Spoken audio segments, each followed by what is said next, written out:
Hello, everybody, and welcome to the final day of our Challenger circuit for this year. We've got some relegations coming up. My name's D-Sings. With me is Freight Train. In this first matchup, we're taking on a Brainstorm versus Phoenix, and I almost said a Mighty Storm, but that's not the team. It's Brainstorm coming into this one. Should be a good one. I mean, we got Shing on the side of Brainstorm versus the boys of Phoenix, and unknown names per se that are going to be on that side of things. But Raijin going to get the first ban out of the way early on. Yeah, Raijin has just been very popular as of recently with some quality of life changes that really brought him to the point where people are like, okay, we're banning this god away. And I would honestly, if I had to put my money on it, I'm going to say Artio is going to get banned, and she will, because that's just a character that has seldom made it through picks and bans in recent weeks. You know, it's kind of funny. She actually doesn't have the greatest win ratio, like even in SPL, but she's just such a control-oriented Guardian, you know, with the ability to stand switch, cripple, root, heal, brings too much to the table, you still got to get rid of it. Kukulin and Athena banned away. The Athena ban is a little curious looking at Brainstorm. My brain just cannot get over calling them Brainstorm and not a Mighty Storm. But Left Syndrome does quite like this character, so not the most surprising ban in the world, still a little surprising. And after recent buffs, this is very unsurprising. Izanami going to get that first selection here for Brainstorm. Now she can dash safely, and that has brought this character completely back into prevalence. Yeah, the ability to go ahead and dash faster, get it out of the way. The stealth is going to be reduced come next week just because of the fact that she can get there now quicker. But as of right now, obviously still top band pick priority, and they're going to get picked first. And along with Hui/Osiris. Cyrus has seen the rise again. He comes in and out of meta all the time. He's never really ever out of the meta. It's just a matter of when teams want to bring him in. You will see how the Soul Laner can operate the Osiris. And now Soul gonna get picked up here as well. Nice thing on Hui, just a side note, his Mark of the Golden Crow will reveal Izanami and her invisibility. So just to kind of ease up on that difficulty of tracking her down now. But Fafnir gonna get picked up here, the aggressive support for Left Syndrome, and Susano will be the last selection in our first round of picks. Fafnir obviously going to be a really strong support. I love it with Izanami and Soul combined. Obviously, they're auto attack based characters. They're going to be able to shred objectives really easily, and throwing that course with Fafnir with those two characters is just a very good combination. It has to get executed though. I mean, right now this is all on paper. Hey, course this, do that. I mean, it all sounds easy enough, but what happens when Susano gets into that backline is able to two-man pull and get a big knockup going on with his ulti. That could change the game. But coming out with the Ratatasker and Ganesh bans. Yeah, no shocker that they get taken off the board. Chalk, another character who has seen a recent rise into popularity. He's going to get banned away as well. And Geb, one last shot taking over at the Wolf King, who is the support for Phoenix. And Scylla will be their first selection out of this one. So a very late game focused mid laner coming in for Sir Bomberman. Really all depends on how Scylla builds. You know, if she gets those early pen boots online, we'll see if she goes Soulstone or, you know, Sands of Time. If she gets a Soulstone, her clear early on isn't as bad, especially paired with the Susano. They should be able to match up relatively evenly. And then hopefully they don't get too poked out with the Soul. That's really the big question. As Ravana and Guan Yu. Okay, that is a character we haven't seen in a decent while for sure. Absolutely not. Sobek we have seen, though. But Guan Yu, I mean, we're used to seeing double warriors, but usually not with a Guan Yu being run. The idea of double warrior is it'll help give you pressure, but Guan Yu is not really your ideal pressure god in that solo lane. What he will have, though, is the later this game goes on, he's got the healing as well, as we are now into the matchup watching these players take their sides. And I mean, I'm curious to see whether or not Muffin Man's going to be paying extra attention to Game Killer over in the solo lane. I mean, they're going to have to sit there and watch out what's going on. Guan Yu, Game Killer, he's going to be a sitting duck, more or less. I mean, even with the dash up and available, Guan Yu does work, but he hasn't been quite buffed yet. So we'll see how it ends up going. But the game is getting ready to start. Brainstorm versus Scenic Esports. And we are just sitting at the 0-0-10-9 mark. Whatever. We're sitting here, these things. We're sitting here. The game. We're sitting here. Minions haven't spawned. Yeah. Nobody's fighting just yet as well. Who doesn't want to fight? You gotta get fights, man. Where's the level 1 fights? Something we haven't seen in a while, actually, is that the jungler is not going to start in the solo lane for Phoenix, and the support looks as though they're going to be chilling with the hunter, and that's just not something. Oh, it's an Izanami mid as well. I Oh, didn't realize that. all right. He's his mid. I guess that makes sense because Risky Ace is the ADC, and Risky Ace is the one piloting the Soul. But I just assumed it would be Izanami ADC for Amuel. I'm actually not sure how to say that name, but he's going to be stepping in here for Paul as well, no longer on this roster, now competing on the Grabowskis. The Brainstorm, after being top of the shop first half of last CC split, dropped into relegations and decided, you know what, time for some changes. Well, I mean, it's always good to make some changes. Paul, I mean, he's got, the blink in by Xing early on. Going to end up going aggressive here on CMO, who's only level 1 game killer, and them trying to sit there and get the damage as the slice is going through. But Muffin Man able to dash away, and honestly, Game Killer and Xing took a little bit more damage than I think they were expecting. Yeah, Game Killer doesn't even have that heal online yet as well, so it's going to be tougher for him to kind of stick around in lane. He's going to go ahead and poke on his head over to the Elementals, try and pull them first, but after they get pulled the other way, he just decides, how about my blue buff? That's but the left-hand side, though, Risky Ace is already in trouble. This Aproid form coming through to save him, and then Left Syndrome gets the disarm. Couldn't get any more auto attacks, just Iceman. So over there on the left-hand side, almost got the first blood. Yeah, that Ricochet as well, almost connecting. Risky Ace and Left Syndrome getting a little bit bullied out here, which is kind of surprising. I would think the Soul Fafnir would have that lane pressure, but right now, Iceman and Wolf King laying on the hurt. They're rotating around to these Oracle Harpies, and they're going to go ahead and try clean them up as quickly as they can.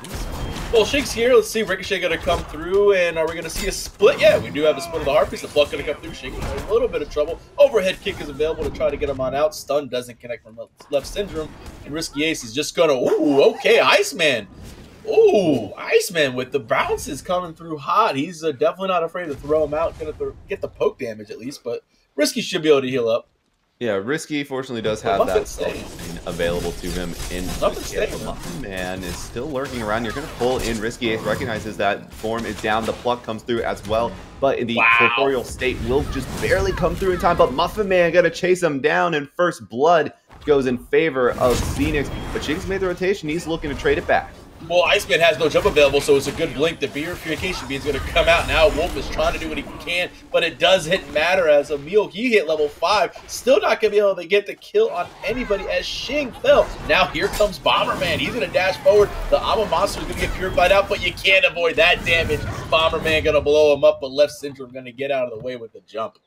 A successful gank followed up by an unsuccessful counter gank means 3 kills in favor of Phoenix. And, well, one way to help Scylla's kind of weaker early game stages and, juxtaposition to other mages, get her a kill early on as well as getting your jungler rolling. Bomberman is going to be sitting a lot safer in this mid lane now. Not going to have to worry as much about Robin coming over, but Xing will still be very relevant in this game. Muffin Man should just be able to get everything online first, but still even in level with Xing. Yeah, even with levels with Xing right now, I'm still trying to figure out that last fight, how it went so wrong on the counter gank. Xing blinks in, and that just did not go the way they had imagined right there. That was just unfortunate. Well, it was 3v1. I mean, when Xing blinks in, sure, he technically had Left Syndrome there, but it wasn't as though Left Syndrome had a lot that he could do in that fight, not sitting at level 5. So Xing blinks into the middle of 3 people. Left Syndrome, he throws out the hammer and gives Xing the coerce, but he's still getting plucked back. He's still getting pulled in. He's still getting hit by ricochets. There's really not a whole lot that Xing could have done there to get the kill. It was just kind of, it seemed like the right idea, but it ended up being he smelt blood in the water and honestly drowned for it. Well, that's an unfortunate situation of just not being level 5 at that point in time. Obviously, the kills, they get the first blood, they get the assist experience, so on. They hit level 5, and then all of a sudden they're able to kind of make the plays, Muffin Man and Bomberman. But regardless, they get 3 kills. I mean, hey, they're looking at a small little lead right now. It's a question if Xing and crew can actually do something. Later in the game, Guan Yu's definitely going to come into factor here with the healing, but he's got to make those rotations, and it's got to get to 20 minutes. Shockingly enough, he's actually an experienced lead, slight, but in favor of Brainstorm right now. They're sitting up 400 experience, down 600 gold. Phoenix, despite the fact that they're able to get these kills, they've not been able to farm as effectively. It looks like it's on the Sobek. It looks like it's Left Syndrome versus it. I mean, so he's got a little bit of a differential there on the supports. It seems I think in the solo lane, Game Killer's slightly ahead as well. I think he might be a little bit up in XP right now, which is very surprising given the fact that he, again, is a Guan Yu against an Osiris. Smo would have to bully out this matchup. That's what you would expect here. That's why you pick Osiris. You pick Guan Yu so that way later on he does well. You pick Muffin Man because Risky Ace is not safe from him. Successful gank again on the left side of the map. I was kind of trying to check out the matchup on the right. All of a sudden, I didn't even see Muffin Man make the rotation to the left-hand side. Going to get another kill. And yeah, that's just not going to be a good sign. Risky Ace 0-2 right now. He's got his pen boots online, but still not able to quite do enough damage. And Muffin Man showing the mobility of this Susano, able to get in and out of the fights and get this damage going. I mean, Susano is still a great juggler. A lot of people just kind of forget about him. They're like, oh, we'll grab the circuits, we'll grab this. But, I mean, Susano's mobility is just a factor that you cannot underestimate. Yeah, a character that can just make it around the map very, very quickly without a true global or semi-global ultimate. He's just really fast. And he's got 2 different dashes that will take him around. And he's right now trying to get Elemental. Shing will be able to steal away the big ones, a slight win there. But Muffin Man is just going to be a terror on these rotations. Well, rotation aside, they got to obviously get it warded. That's what it comes down to. Risky Ace and the crew have to obviously understand where the rotations are coming from and be able to make sure that they have it warded and they're calling it out. Because that one just seemed kind of blind. We weren't even expecting the rotation coming out. We have the spectator map. We see everything, and I didn't see what was going on there. So Risky Ace and the crew got to obviously get the communications back up. Yeah, and actually there's 0 wards on kind of that. They finally put down their first one in that middle spot, in that middle section. But up until then, there was still no wards sitting on that left side that could keep Risky Ace safe. Now he's got the 1, which really still isn't enough, but I guess it is something here at the end of the day. And as long as he does not get bounced on, Iceman actually came up trying to steal away the purple buff. I didn't see if he was able to get it, though. He did. Iceman able to steal away purple buff, so Risky Ace just losing out on even more farm. Yeah, I mean, right now he has about a level differential. I think that's more likely a half level, but with that purple buff, it's probably a little bit more now here. But experience going the way of, again, Scenics in a lot of the places that you would want to. I mean, the support, Left Syndrome being a level ahead isn't a big deal. I mean, who cares about a support being 1 level ahead here or there? It's really going to come down to, these major carries as the speed buff is coming up and running. So that means we're going to have a fight, because that's always what we do here in SMITE is fight over speed buffs. Little speed buff, one of the more important objectives of the game. Amule, one of the more important targets of the game right now. Speed buff does get dropped. He's getting dunked on right now with all the abilities, but Smoke gonna be able to finish him off. The Iron Monster not doing quite enough. Shing now thrown back, gonna overhead kick it. Game Killer, he's not healing quite enough just yet, and Left Syndrome trying to finish off all the low targets, but it just won't happen. Game Killer trying to sustain his team, but right now the heal just not enough. And Scenics, they get a kill, they get a blue buff, and they get out. Emil almost had a way out. I mean, he hits the Dark Portal ultimate. The silence was good. No abilities were going to be able to use on it, but it didn't matter. Now Left Syndrome, he's the one that's in trouble. Muffin Man going to dash back in with a 3. Left Syndrome still taking a little bit of poke. Simo trying to save somebody, but Shing going to come through. Bomberman going to get plucked. Oh, there it is. He'll get the kill as Shing got plucked back into the crush. Way to go ahead and wait for the detonation on that one, as Scylla now has 2 kills, Muffin Man with 3. I mean, look, if there's 2 characters that you want to see early kills on, I mean, if my team has 6 kills and I was looking across the board and I see 3 and 2 on my mid and my jungle, I'm a happy camper. Yeah, going to allow for that free rotational power in that mid lane. Going to make it that much harder for Shing and Amule to have really any sort of effectiveness. And we didn't really talk about it because we didn't really expect it, but Izanami in the mid lane is not very popular. And it's almost not popular for a reason, honestly. Yes, she has the good clear, her ability damage is okay, but you really lack that big AoE that other mages will give you. And sure, even if they were to swap around Soul in the mid lane, you don't necessarily gain that back. But Amule playing this Izanami is just not working out so far. I haven't seen Amule really do anything other than just kind of free farm in this mid lane. I mean, that's, it's a question of, do you want the Soul to free farm and go ahead and get a little bit bigger, or do you want the mid laner to do that? I mean, you're pretty much playing 80 carries in both sides, but hold that as the Gold Fury is going to get at least attempted here by the boys of Scenics, and Sobek going to do a little bit of zoning. Iceman going to throw up the mark. He sees where Shing's at. Simo going to make the rotation over, and right now we just got a little bit of tapping each other here, little love taps now and again. Yeah, it was a bait. It was to, hey, can we do this? But they should realize that they can't do it for free. Bomberman has ult, like Oracle vision. Well, I mean, it could obviously just be a bait at this point. You want to sit there and get them into a position where, hey, we can't give them this for free. If Sobek gets another pluck down, I mean, looking at the purification beads, really they're down for 10 and 17 more seconds. That would have been a good opportunity. Now, come again, when that Gold Fury fight does get ready to start, they'll have to obviously worry about the beads being available for the team. But on the right-hand side, Shing going to end up getting Muffin Man back, and he got the speed buff as well. So the three-man invade coming out from Emil, Shing, and Left Syndrome actually gets the buff, as Muffin Man was just left alone. Yeah, Muffin Man thought that he was safe to go after his own speed buff, not realizing that that 3 other members of the enemy team had the same idea. He just gets picked for free, and now Game Killer going to start up this blue buff. They've got the numbers on the side of the map right now, except Emmanuel actually went back to base, so it's a 3v3 even, and they're going to think better of this fight and just go ahead and run back to lane for right now. And that was the correct decision, honestly. Smoke going to get his blue buff as well, so just going to make sure not to go for something a little bit too big for you right now and lose out on everything. Well, you just lost your jungler. I mean, you lost your, well, not your most fed player. Obviously, still at level 12 is up there as well. But you lost the guy that's been making a lot of the impacts, the rotations. Slow it back down. Don't sit there and get into another fight. They're able to secure their blue buff at least. They lost speed and they lost 1 death. You know, it's okay. It's not a big deal. You know, as long as that's not around the Gold Fury area, that might have been a little bit different. But at this point, there's no more vision here on the, you know, for the oracles. They just got a regular blue ward up there. The sentry ward won't actually see that quite yet. But I mean, again, like I said, come out and throw a sentry ward on there. Let's see what ends up happening. And really, I want to see a bait, because Bomberman and these guys have been doing a lot of work, and I want to see them just attempt to sit there and force this Gold Fury. They've been doing a lot of work, but at the same time, still the lead not that big, only 1,000 gold, and now it's just ticked over to 1,000 experience. But up to this point in time, it's really been a very even game. And they're right now, Wolf King sitting around waiting for those oracles to spawn. They're going to go ahead and try and take them down as quickly as they can. Ends up being both going in their favor, so they will have that extra vision. So now if they wanted to try and sneak that Gold Fury, they'd have a little bit easier of a time doing it.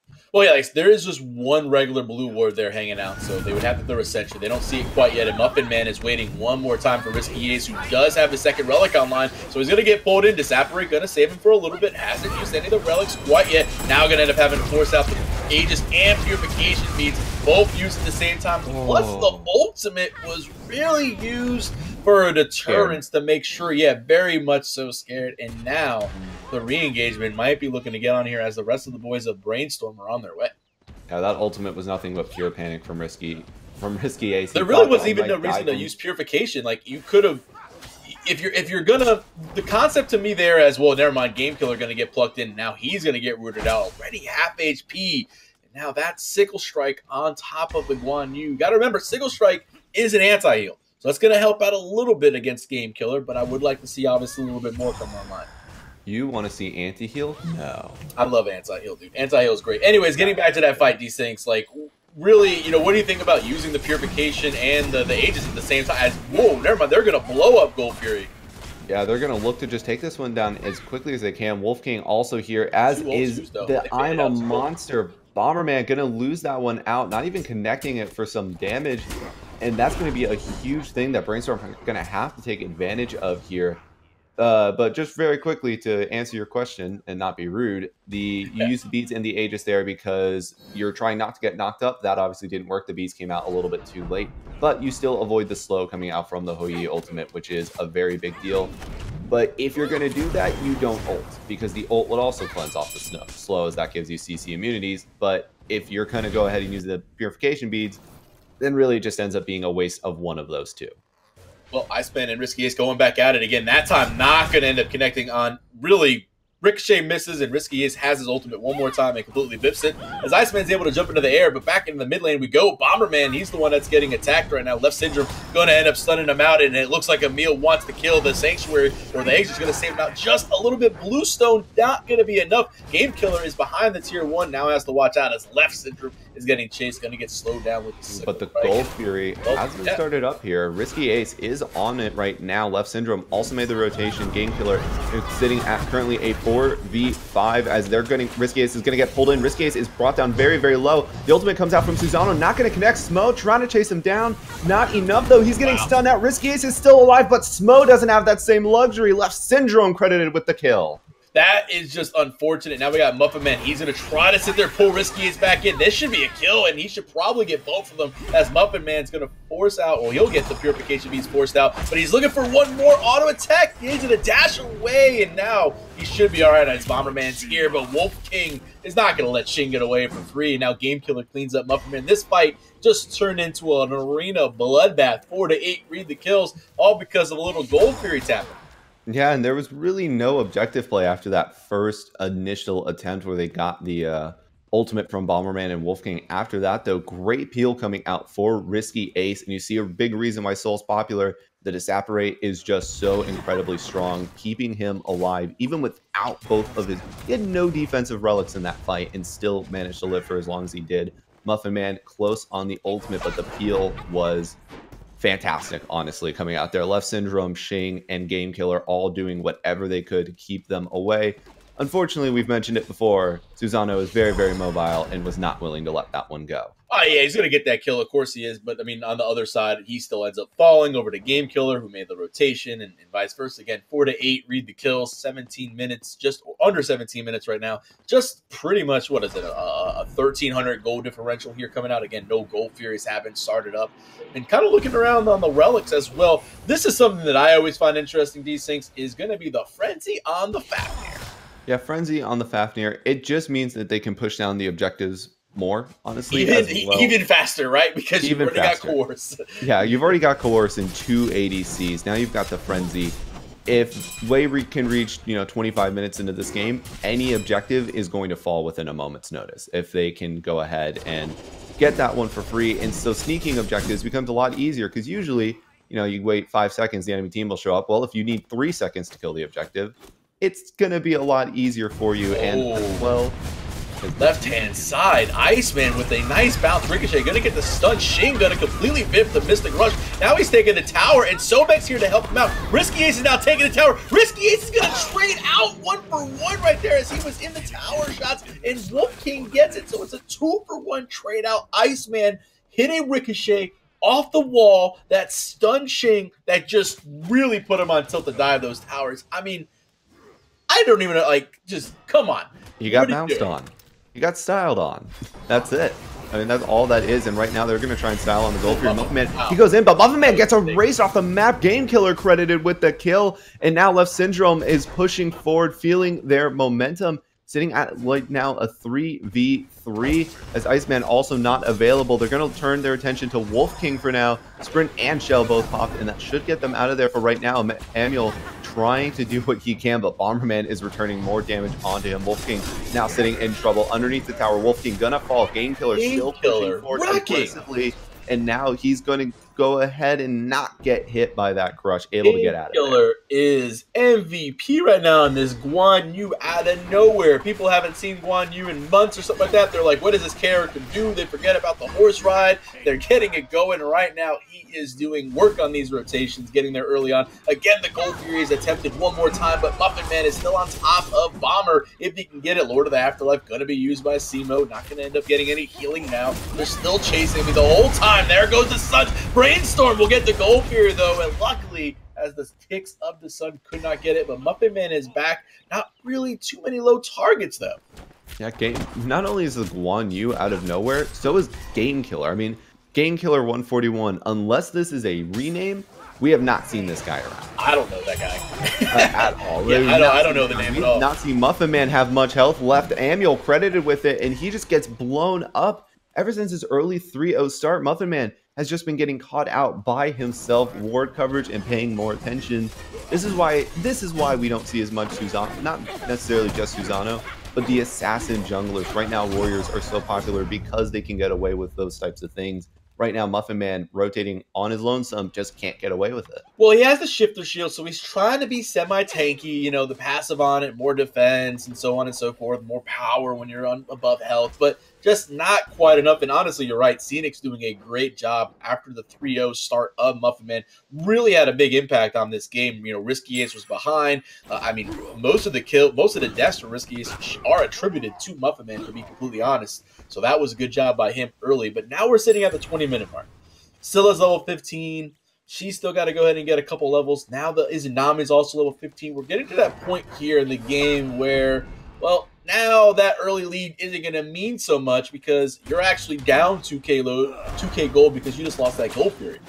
Not only that, but it wasn't even that much of an early lead to begin with. And at this point, the most important level is 17 because that means that Game Killer has maxed out that heal. That heal now becomes a very big deal in these fights. What I said before, where it just wasn't enough for them to continue on in the re-engage. Well, now it's going to be plenty to continue on in the re-engage, especially if as he has 30% CDR, getting more and more online. They need to start worrying about him. That it's a tier 1 mace right now. And a tier 1 of the talisman. It's got to be a pestilence. It's got to be a brawlers because otherwise Game Killer is going to become too much of a problem. Well, Simo does obviously with the Lord of the Afterlife will stop any sort of healing, so that's one aspect of it. But you can't always rely on that. That is an ultimate. You want to sometimes stop the healing in other ways, and just kind of being around with a pestilence will do that work for you. And again, I would definitely like to see a brawlers on Susano specifically. You know, let Hui keep on going in this build, get him some more attack speed, whatever he wants to go ahead and get. I don't necessarily like having to build brawlers on hunters, but if I am going to build one, Hui is probably the one I don't mind.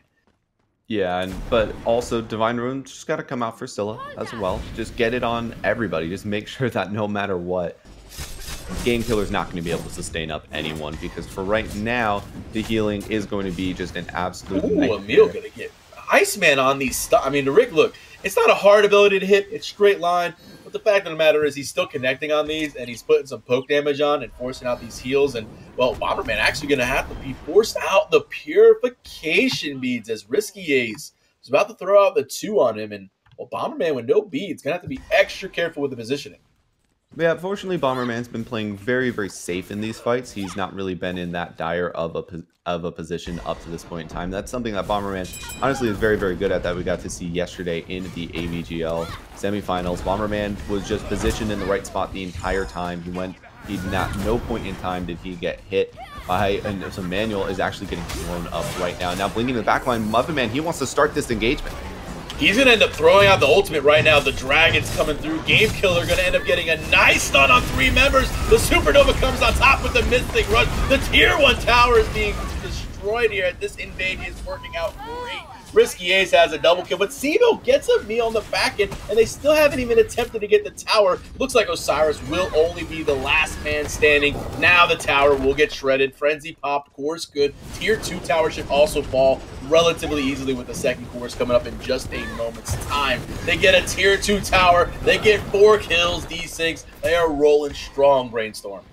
And right now as well, they lost 1 hunter, but they didn't lose their ADC. Phoenix? Risky Ace still chunking through everything. Phoenix is gonna go down at 23 minutes. The 4-man death is just too much for Phoenix to overcome. Left Syndrome with the course, Risky Ace with the basic attacks. The combination is too good for objective play. And finally, Pestilence is completed for Smo. No, that's about if that's honestly, if I'm being realistic, you either A, have to not go Gladiator Shield and go Mystical then Pestilence, or you go Pestilence here. It's not, at this point the team fights are starting. This is where Pestilence is going to be a little bit more of a factor, so I don't mind it here. It just seems like the team fights have now been lost to the point where the momentum is in Storm's favor. But they already lost a team fight because of the healing. 3 people I ended up, say because of the healing. well, not because of the healing, but 2 people ended up getting low. Muffin Man chased after 1, and Game Killer pressed 1. I mean, that's what ended up happening that last fight. You can't build for after it becomes a problem because otherwise you're just going to lose out on everything. Bomberman losing out on quite a bit of health as well as his Aegis and ultimate, forced to kind of retreat out of their Brainstorm. They're going to get the Gold Fury this time, not in as dramatic of fashion. Wolf King, he was forward. He's going to get forced to ult out as well, as now 2 big ultimates sitting down for Phoenix, and all of the ults are still, except for Shang's, sitting still available for Brainstorm. Oh, the Dark Portal might be dead here. Dark Portal is going to be a great use of the silence. That silence is so clutch. Honestly, I completely forgot. Izanami comes back into the meta. I remember playing. I got hit with that ultimate. I was like, oh crap, it silences. It is devastating. I mean, anytime you get silenced out, you're going to be in trouble. The Portal Demon going to go the way of Brainstorm as well. Now going forward is Phoenix trying to maybe get something to happen here if they can pick off the Izu, but it doesn't matter. Game Killer is just shredding the protections with the Talu Assault. Doesn't even care. I mean, the man has Gladiator Shield, Breastplate of Valor with the Genji's Guard. He has no fear. And the ult came out from Smo and it hit on the 3 people, but there was just no follow-up available, so they couldn't take advantage of that anti-healing being on so many targets. Risky Brawler's start Beast fire has also been picked up, and right now Brainstorm, they're not feeling that. They're feeling the pick on the Smo. They know he doesn't have an ultimate available to him. He's got no healer on his team, so they're going to just take down this tier 1 tower after pushing Smo out. And they're Iceman, he just like, look, he's got it warded. He knows where they're coming out. He's just hitting some damage. He's padding the charts. Frenzy going to come out. The Chorus is also on top as well. This Fire Giant is getting melted at 25 minutes. Game Killer taking about half his damage. Shing using the Mystic Rush to go forward. Now here comes the Horse. We're chasing down Asilla, who's in her ultimate. Doesn't matter. Talu Assault going to do enough work, even though the show is there. The tier 2 tower is going to start being sieged up. They're going to counter with the show of their own so they can take it, but the minions are here. Tower down. Tower falling. Phoenix next on the hit list, and Phoenix really, they've got no way that they can defend this honestly without Bomberman and Iceman. Sure, they can sit there and throw out some damage, but no good way to clear the wave, no good way to get in there. They're gonna get that Phoenix, and now Smo, he's in a lot of trouble. Dark Portal not gonna connect though, so Smo will be able to make it out for right now. Muffin Man also gonna have the luxury of the fountain being right there. They're actually looking at the Titans right now. They're looking to Smo, end the he's game. low. I don't know if they can end this. Shing gonna try to punch his way through. The Horse came out again. Never Game mind. Killer cleaning up one. Emil gets that one. Wolf King falls. The Titan goes down. Sub 27 minutes as well. Brainstorm 17 to 11, 26-41. They were down about 1,000 and 1,500. And then they turned it around to that one Gold Fury fight. At the end of the day, Phoenix just never got enough off the back of their kills. They had some really pretty slash lines going on for them, but they just didn't get any objectives. All they were getting were the kills. And at the end of the day, SMITE is about those objective plays. It's about getting more out of your kills. The stuff after the stuff, as has been said a time or two, and Phoenix just never was able to do it. You know, what's actually funny is that Izanami didn't really do as much as you had mentioned. It's only 10,000 player damage, really. Emil just was there, you know, did some work. Really, the objective play is the biggest aspect. Him and Risky Ace just shredded it down like we were talking about with Left Syndrome. And let's really talk about Left Syndrome. I mean, we talked a lot about Game Killer, but Left Syndrome was 1-0-14. No deaths as a support player. He did a fantastic job peeling, as we said, the whole entire game. And small things that we didn't mention were things like the disarm. Just utilizing those factors against Muffin Man and others was really, really well played by him.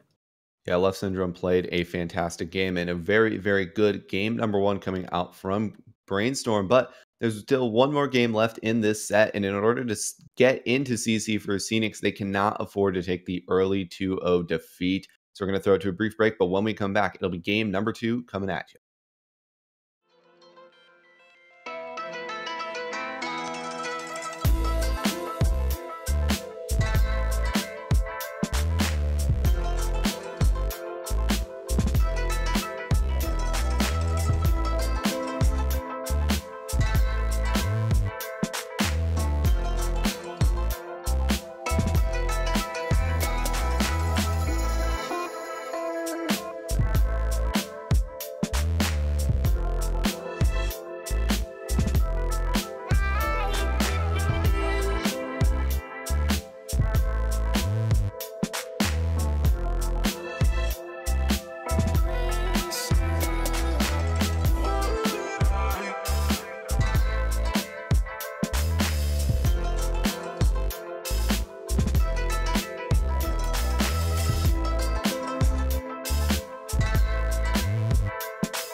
Hello, everybody, and welcome back to North American Challenger Circuit Relegations. Brainstorm is able to take on game number 1 from Scenics, and my name is still D-Syncs. With me is still Freight Train, and still Scenics. They're going to have to find an answer back for their team comp, and they're going to first ban Guan Yu. That's what we call an adjustment. That is I don't want to deal with that nonsense anymore. Guan Yu was a factor that none of us really thought was going to end up being that way. I mean, the rotations that he was able to make early on. Now, whether that's just Game Killer really playing well, or whether that was the character versus the Osiris, well, we'll come to find out based on how the picks and everything go. If Game Killer can do it one more time on a different character, but Raijin going to also get eliminated, and this time Scotty gets the ban. And Artio as well. Surprising that Scenics have 2 entirely different bans. One of them is a character that kind of ran the table against them last time, and the other one's a character that we didn't even see last time. So a little bit curious, not curious though. Izanami going to get first selected, and I mean, we kind of mentioned it last time, but Amuel really had no presence on this character in that mid lane position. Kukulin! So pick it up, and Kukulin and Soul will be the immediate follow-up. Well, Game Killer, let's see what he can do. I mean, this is going to be his game to shine right here. He played Guan Yu excellently, and let's see if he can do it on the old Kukulin, the Rage Beast. As Izanami is going to be, I'm going to imagine this goes to Iceman. And we just talked a second ago off. I was really impressed with Iceman. Played a really good game as an ADC. We'll see what he's able to do on this Izanami in lane versus Risky Ace, especially if he gets a little bit more help from the Muffin Man, who's going to be on the Ratatasker, unless that happens to be a Ratatasker solo, which I personally like, but it's probably going to be jungle. Yeah, I don't think that we're going to see a solo rat at this level here. I mean, he's fun, but still, Cirquette, she's going to get picked up as well for Xing. Scylla and Ganesh both taken off the table, as well as Chalk. I don't actually mind the Scylla ban. I think Bomberman had a very, very good game all the way until his team kind of collapsed around him. Yeah, absolutely. I completely agree. Scylla was a good pick for Bomberman. It did work. Now, Cirquette for Xing is relatively staple. We've seen Xing on this god many times before. He's going to be obviously looking for that all-in potential damage. Not going to play that warrior this time as he did on the Ravana, but we'll see if he ends up deciding to go blink first and play extra aggressive. But Storm is going to end up grabbing the Hui for Risky Ace. Now, we all know Risky Ace can play a Hui. We've seen him do this many a time, so he's going to bring it back and show, okay, them bounces I can hit as well. And it looks like Bomberman is going to go with the Vulcan. Yeah, Vulcan, not a character we see a whole lot in North America at least, but going to be the selection for Bomberman. Osiris run back for Smo, who honestly had himself a pretty alright game there. Ended up losing out to Game Killer, obviously, but it just hit a point where he couldn't really do anything. And left Syndrome going to dig into the God Pool. Xing Qian going to get locked in for that support position. All right. I mean, we've got the up-down with the hook slam pretty much going there. That works out. And then we have the spin to win, the blender of doom, as I called it at one point in time, where he just throws around everybody in a circle and throws them into a wall typically or toward the teammate. We'll see how effective that is. I mean, looking at the roster of Scenics Esports, not too many people are going to be able to get away with that. They're going to have to sit there and get the purification beads online early. Yeah, I mean, looking notably at that Vulcan, he is the big target as we hop on into game here. Izanami, fortunately now she's got that faster dash, so in theory she should be able to make it away from Xing Qian at this point. Now that dash lined up. Iceman should be able to get out of it before it actually, because it does take that one extra tick to sit there and actually pull you in. So won't be too bad. Bomberman though, and the crew going to start in mid. Let's see who else joins him. If it's just going to be a solo start, or if he's going to have his buddy Geb here. Wolf King going to make the rotation into here. Going to hang around the side. Not that it gets seen quite yet. And, well, Geb turns into a globe. It's always like the coolest little emote. He's just there. I love that emote, honestly. Just, I don't know. Geb just globe is just fun. You can't really complain about it. You're not allowed to hit Geb when he's in that earth form as well. It's just like, you have to let him just kind of sit there. And it's like, okay, this is fine. If you really want to scumbag it, then you hop out of the globe and then you ult people in assault. That's oh, it's a jump party. Oh, it's a 5-man cataclysm, and then I won my assault game. Well, this is not an assault game, and Xing going to pop an early potion to sit there and understand that he's going to take some damage here on this wave, and Game Killer and him are working up the right-hand side along with Muffin Man and Simo. But the clear going to go in the favor of actually one creep still available for them. Yeah, they'll go ahead and grab it. Nothing going to happen. No real fight. Everyone going to go back to their buffs and go back to their corners. Yeah, every single lane ended up doing something we don't see a whole lot, which is get cleared at about the same time. So it means that everybody goes to their own side of the map. It's like Usually the we'll unwritten see. rule, right? It's Yeah, I just mean, like well, it's like at least well, if you have the it pressure, you'll usually see the invade attempt at least come out. Usually it doesn't if it's equal pressure. If you get pressure in mid but lose pressure in solo, then you can't invade the enemy's buff, so you just go ahead and clear out your own buff. But actually, instead of doing their own buffs, Shing and Game Killer went for the for the little fire elemental. So that is going to be a very minor win, but still a win nonetheless to hang their hats on.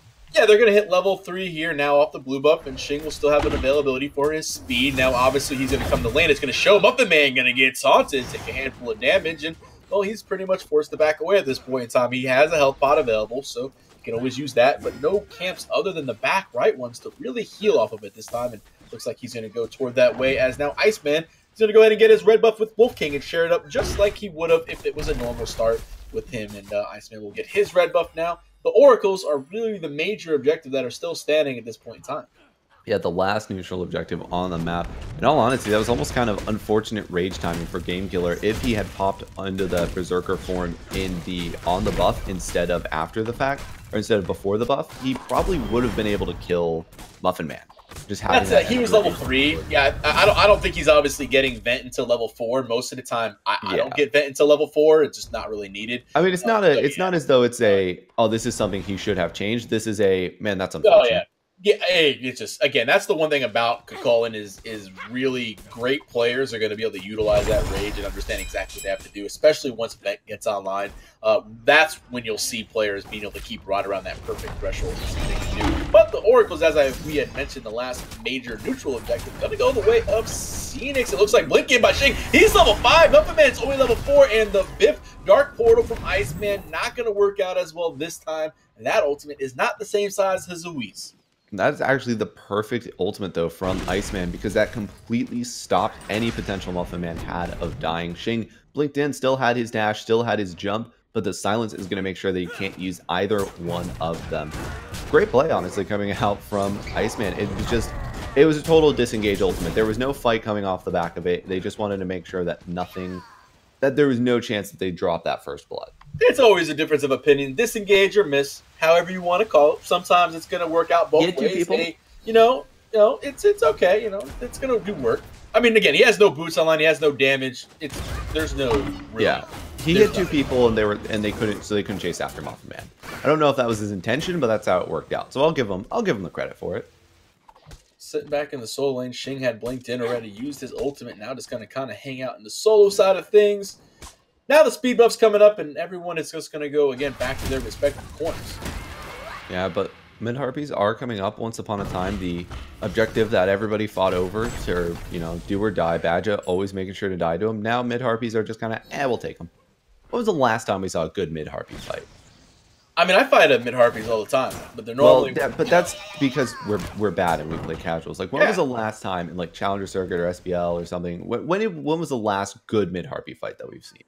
It's been a while. It would be a good little one. I remember when these things spawned at 3 minutes. Remember when they spawned at 3 minutes in the game? Oh my god, like the support, you would just get BM'd as a support if you weren't making a rotation at 2:30 on the mark, as Ratatask are going to end up getting forced into the ultimate, as he did get the blue buff successfully stolen, but had to get on out of there, so he's forced to back ultimate down for the Rat. Yeah, blue buff are all not really worth it if Brainstorm can take advantage of that, but right now it doesn't seem as though they have any intention of taking the... Well, there's really nothing... There's nothing up on the right-hand side other than the ping you just saw coming on the map. The Ellie's will be up here shortly. But when it comes down to it, Muffin Man would have wanted to back there regardless because he's going now on the left-hand side. He's going to get all these camps. And, the ultimate being down is kind of crappy, but let's be realistic. He's probably not going to be looking to try to fight anything insane. No Oracles are up, and should not be a team fight here in the next little bit. He'll wait it out. Yeah, but it's a semi... We talked about how mobile Susano was even without a semi-global ultimate. Ratatasker has that semi-global ultimate. He could put pressure out onto Risky Ace or onto Amul or even Game Killer over in the solo lane, but instead he's just not going to have that available to him for right now. But still, it's been a strangely quiet game out of both of these junglers. Honestly, Serket and Ratatasker are gods that are known for making it happen before level 10, and right now they had kind of each one attempt, and they said, all right, mulligan, we didn't do it correctly, Oracle Harpies, but they're going to be done by Scenics cleanly 2-0 in their favor. They'll get that vision. Look at the vision online. Now looks like Muffin Man going to maybe try to make a play again on Risky Ace. This is kind of a repeat of last game where this was pretty much all Muffin did. This time, though, Risky does have the jump available to get away from danger versus it disapparates, so he's still fine. No worries. Everything else on the map, I mean, it's cleaned up. 6 minutes in the game, 0 kills across the board. Really slow pace at this moment in time. 100 goal differential here or there. Not much going on. Ching, though, looking to maybe change the mind of it. CMO going to have to sit there and pop out the shell. Yeah, popped shell, popped ultimate just out of safety, but now Shing knows both of those are down. His ult and blink still available, so if he wants to make a return trip here, Smo's going to be in a lot more trouble right now. But for the time being, he knows that Game Killer, I don't know, I almost said Wolf King. He knows that Game Killer went back to base and is going to be less afraid. Well, speed buff again, getting ready to start up here in a little bit, so everyone's kind of hanging around. Less than them, I think they kind of know the timer here, so they're getting gonna peek. A little bit of a phase check going on here as the speed buff will start, but no one's gonna fight over it. Everyone's gonna be for free.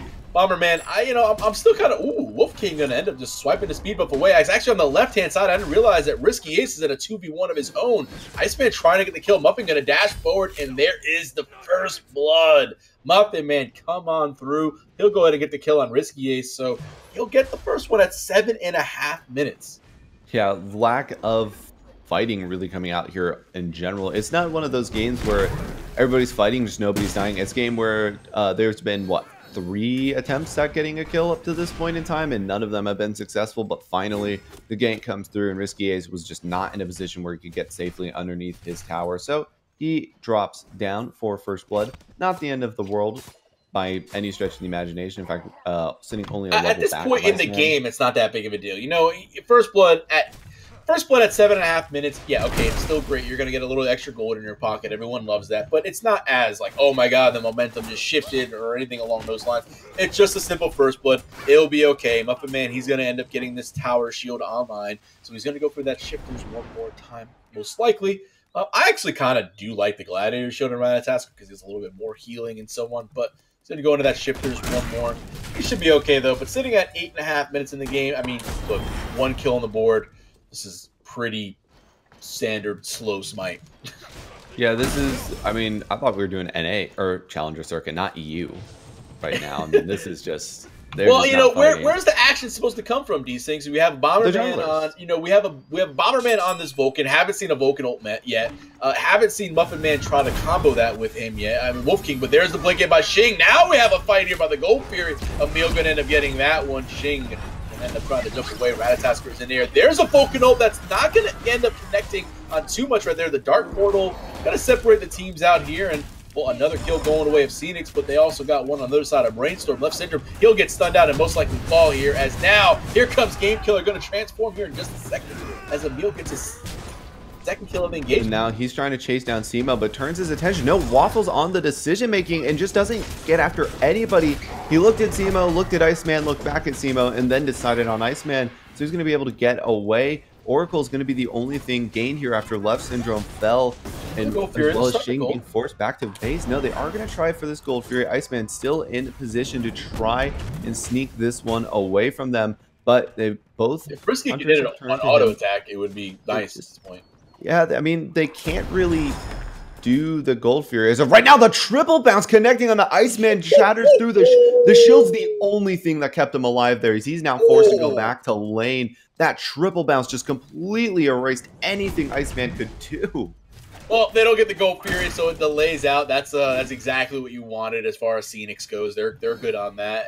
Really, that fight was just kind of awkward. Again, it looked like Gold Fury was the call, so Emil stopped chasing Simo. He's like, no, I don't want to deal with this. I'm going to go to Gold, but they don't have enough pressure on Gold, so Cyrus gets away, and now Iceman has to delay. It's just a little bit of a weird engagement. 3-2 read the kills now, so we got a little bit more action on the table. Still, really nothing comes of it all. Yeah. Oh, Rat's in the air. He's going to try to. Rat's in the air. He's looking to see who he can jump on top of. He's looking at Wolf King or at Game Killer right now. Game Killer going to go ahead and just pop his ultimate defensively and get out of trouble. So it's going to be an even ult for ult trade. Not really in anybody's favor, but it was Iceman's going to get ganks. Iceman, he's in some trouble here. He is dead.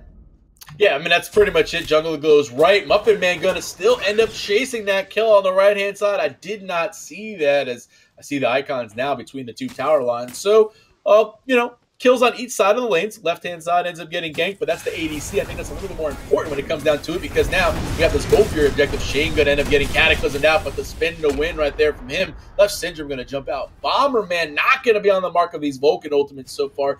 Those are game changers. I mean, that's what it comes down to. You hit that, 3 or 4 people, they have to walk away. Yeah, but he's really not had any setup for them at this point. That's the issue. Yeah, it's no. There's no. That's a weak thing to note about Scenic so far, is there's a lot of ability just getting thrown out haphazardly. There isn't a lot of. It doesn't seem like there's a lot of, hey, I'm gonna Gebelt now. Hey, I'm gonna pop my ultimate now. Drop yours on top of this. We can do this. Go on this person. It doesn't seem like there's a lot of that, just because of when these abilities are getting used. We see Muffin Man go in, and then Bomberman ults on the part of the fight that Muffin Man doesn't go in on. And then we see Iceman look for the Dark Portal, but he's looking for the Dark Portal after Muffin Man's already retreated. It's just all very scattered up to this point. I don't know who the shot caller is for this team, but whoever it is needs to get the troops in line. Well, they have a chance. Again, it's an even game. 4-4. Yes. Kills are even. It's 12 minutes. For all intents and purposes, this is a 0-0 game. And, we just started out, a little bit of Smite. Everyone gets 2 items. So here we go. Risky Ace going to try one more time. Turret gets erased. You're not leveling that, it looks like. No health on that thing. Oracle's going to pop on up, and that's going to be the objective play here. And if this turns into anything off of Wolf King, if they get some damage online, they could go further. But just the split of the Oracles, and everyone goes back to their respective farming areas. What was weird was that Bomberman was actually 2 levels down on Amul for a while, but he's caught back up very, very quickly. Swapped around that, put on his farming hat, really, as he just went ahead and... I mean, it is... Sometimes you have to do that.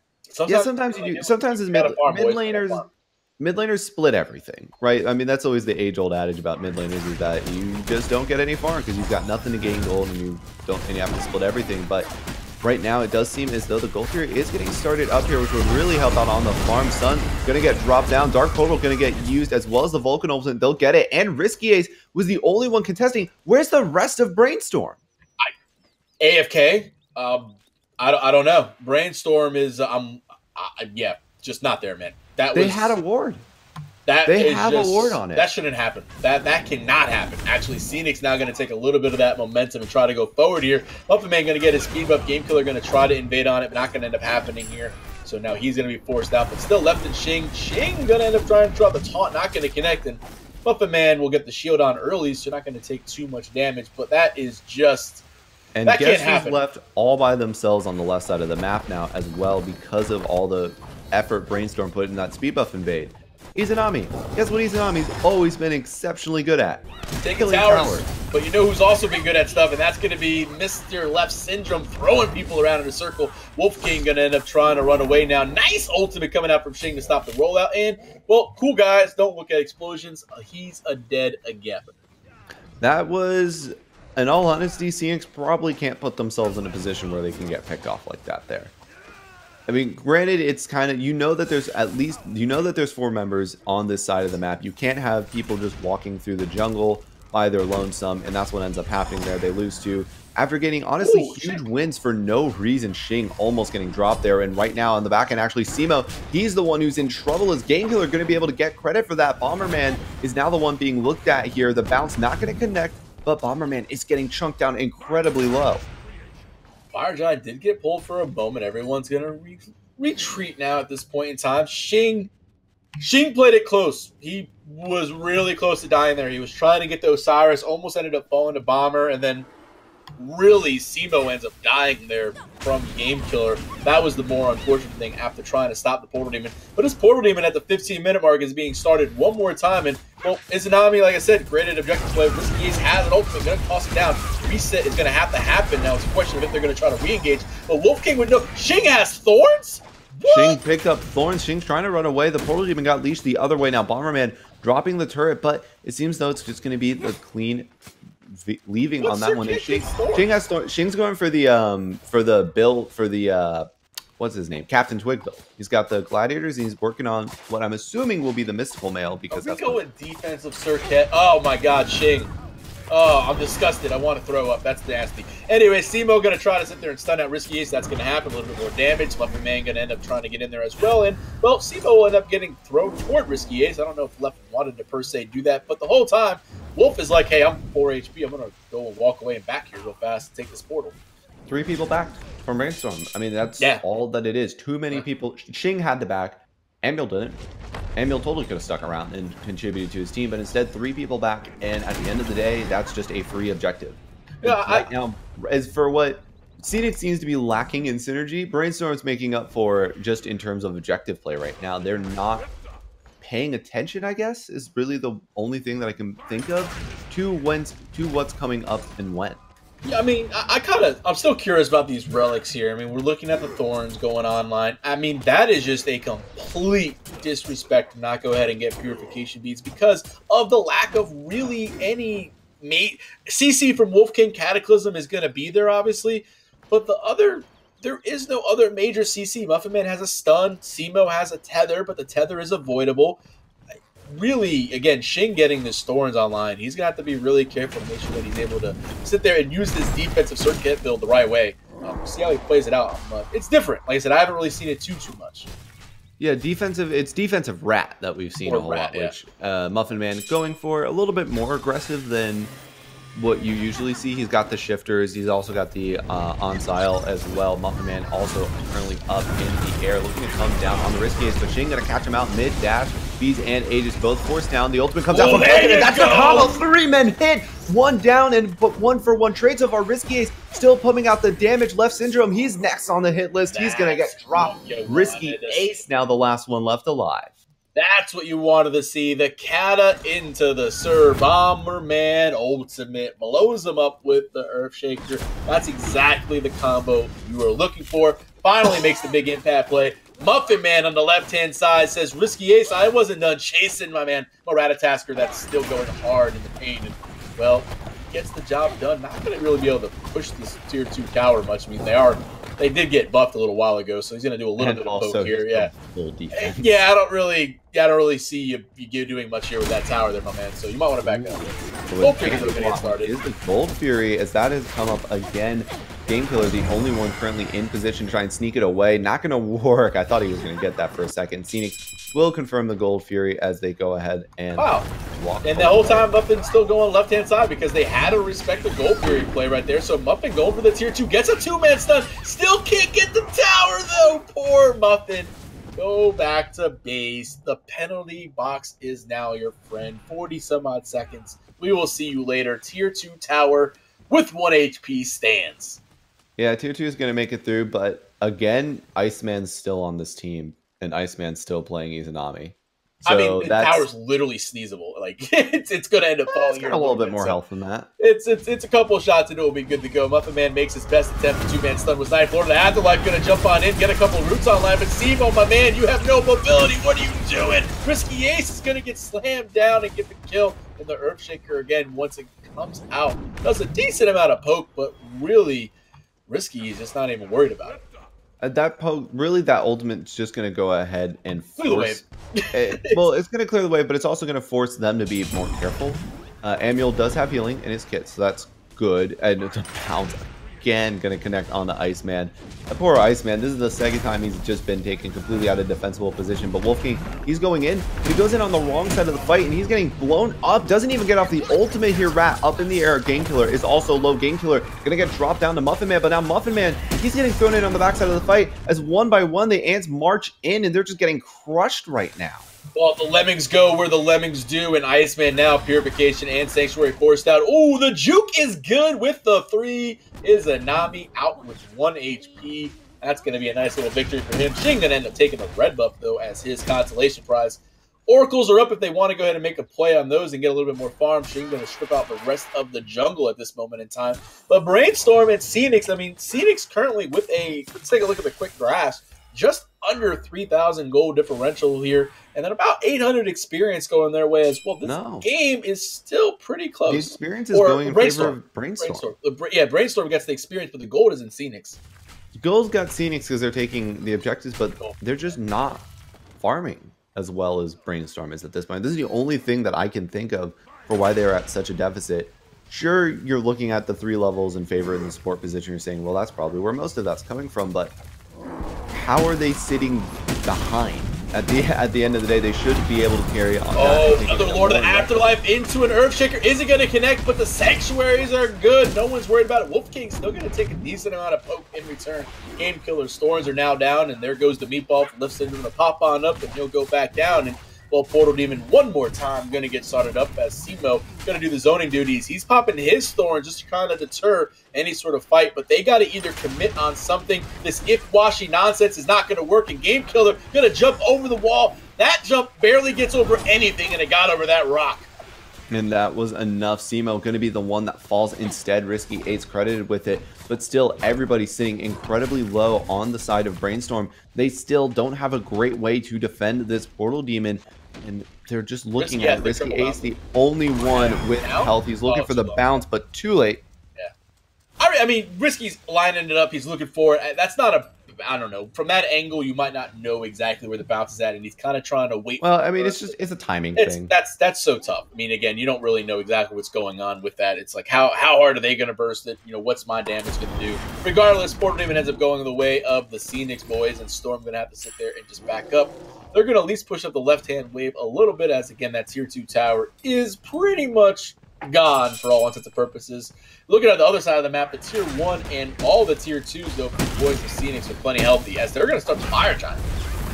Fire Giant going to get started up here. They're going to try and continue on into objective play. 3 members, though, are available to defend, including Game Killer, who was forced to jump away. Left Syndrome going to hop up, trying to reset the Fire Giant, but it's actually Brainstorm. They steal it away from the boys on Phoenix, and now the team fight's breaking out, but it's just going to be the clean disengage. How? Who got that? I don't know what stole that. I'm looking right now. Was that Shing's Mystical Mail? There, I don't know what it was. Thorn's going to come out from him. Cataclysm was good. They're looking to engage. Wolf King going to get the ultimate from Circuit. Everyone's trying to blow him up. Wolf King will spread the poison. That's not good. There goes Simo as well. And now Sir Bomberman is going to get rooted down. Great 3 by my man Game Killer, and he'll clean up that kill. Muffin Man got risky on the left-hand side from split pushing, but it doesn't really matter. Iceman going to get taunted. No purification being available for you, my friend. And up, down, Game Killer gets a double. I'm still... Who got that? It doesn't. That's where the F6 came from, because no one the hell knows what happened there. That's exactly what that is. Phoenix is like, they're pressing F6 because they're like, what just occurred? Phoenix had that Fire Giant. They get that Fire Giant. They don't win the game probably, but they get more momentum off of that. That fight probably doesn't go as poorly against them. But then somebody stole the fire. I don't know. I guess I don't know. And the man. Hashtag Chaos Brute. Let's go Chaos. Let's go Minion 69. Let's go, man. Whatever minion you are. Hey, get that kill, bro. You're Red Muffin Man, dude. Heck yeah. Where's that minion now? I'm gonna. Okay. Hey, cameraman, go to that minion. Go to the top left and go to the brutes. Look at that guy. I'm going to guess it was the guy with the least amount of HP. Look at that dude. He just wrecked him. He soloed Muffin Man down. Muffin Man die to a minion? Because he missed an auto attack probably. I don't know. Regardless, Muffin Man got soloed by a Chaos Brute. Not at all what you want to see. Brainstorm now going to take that momentum and get themselves a 24-minute gold period. You can tell the tilt might be there right now, as you do not expect at this level of play anybody to die to minions. I'm so confused as to what's happened the past, like, 2 minutes. Is it a Fire Giant steal from, like, nobody, and then Muffin Man dies to a minion? I don't know, man. Schrodinger's SMITE game at this point. Well, regardless of the fact, it still was funny for him to die. It was still really funny. It's always funny. I still got a laugh out of it. And I really hope F6 button doesn't do anything in Spectator, because I was smashing it down. So hopefully we're good to go, as I was emulating or imitating what Phoenix was probably doing earlier. But look, this game is not completely lost. There's still Phoenix is up and available 25 minutes in, a 4K down at this point in time. There is still an opportunity. Bomberman's ultimate can be game-changing, as I mentioned. If he gets a nice one up on 3 or 4 members, it could be really GG. As the Sanctuary and Relics are for Brainstorm, they're still, a couple of them are up for the Sanctuary, so they got to get those burnt. But there is a 10k experience lead in their favor, and with nobody sitting at level 20 on the side of Brainstorm, the only level 20 in the game, actually Muffin Man currently, that lead is pretty much true all the way through. You're looking as well at 4 levels in the support position. This has just not been Wolf King's day on that Geb. and all. He's just getting bullied out every single team fight. He's trying to Cataclysm, but Shing is taunting him out, ulting him every single time he tries to go for anything. And if not, Shing is Left Syndrome picking him up. And right now, it's Brainstorm trying to pick up this left side Phoenix. Left side Phoenix going to be in the siege. Here we go. Cataclysm not going to connect. There's the big Earth Shatter, but air up and down. Risky Ace, he'll jump away, and Wolf King going to get just... Oh, the crowd control. He gets up, he gets pushed, he gets shoved. He's not going to go anywhere. He falls. Wolf King is going to end up taking another spill, his 7th of the game, and it doesn't matter as Game Killer looking to end of the game. Risky Ace, though, going to take some poke from Iceman. Iceman has been a little bit of a shining light on this squad right now. He's done some decent work, trying to defend the base the best he can. Everyone's running away. Shing, what's a nice taunt, going to end up throwing everyone on the other side, but Iceman is doing the damage that you expect, but Shing going to try to clean him up, but the jukes are good. Yeah, Iceman really just keeping that base alive there, honestly, sitting safely in the back line, using the boomerang to hit out all of his damage onto everyone. Just good play coming out from Iceman there. And Brainstorm got a little overzealous there. They thought that they could end, but really they didn't have a great line to it because they did burn a lot of health just on trying to get into that base. But still, no harm, no foul. There isn't really anything for Phoenix to take, and the Fire Giant, it was wearing off anyway, so now it's just going to be available for them to pick up. Jing invading the speed buff here, getting very, very low as well. Iceman, he actually dashed in, and he's going to get picked up and thrown in. 3 members getting hit by the Xing Chen ultimate coming out from Left Syndrome. That shield might help out just enough, but no, lifesteal is not going to happen when you've got that Sir Kettle on top of you, my man. Shing going to end up taking a B button back trip to the base at this moment in time as the Portal Demon will at least get attempted by the boys of Phoenix, and they'll get something out of this play. And, well, the whole time, at least Ratatasker was doing work. Ooh, Risky Ace, though, with the win on that. I can't. My man, Risky Ace has double life still. You're not winning that fight, Muffin Man. It's just not going to happen, especially with your defense. It doesn't really matter too much there. Yeah, it's not going to be enough defense to override it. Portal Demon will get dropped. Amul and Left Syndrome both down for a good period of time. If they time walking through this portal, well, no, if they time walking through this portal with everybody at the same time, they would be okay. Looks as though that's not what their current plan is here. Fire Giant has now respawned, and this, what is Phoenix doing? This should be when they go for the play. They've got the numbers. You know, Muffin Man is hanging out. Muffin Man likes to go ahead and fight creeps. We know this. So he's trying to get his revenge on the minions on the left-hand side. Because now they're fire minions. Because they're fire minions now. Because he can't just get soloed by regular minions. We need to see him get soloed by fire minions. So that would honestly be less bad, too. Like, that would be less bad. I can understand that. Yeah, it's like, I can understand that.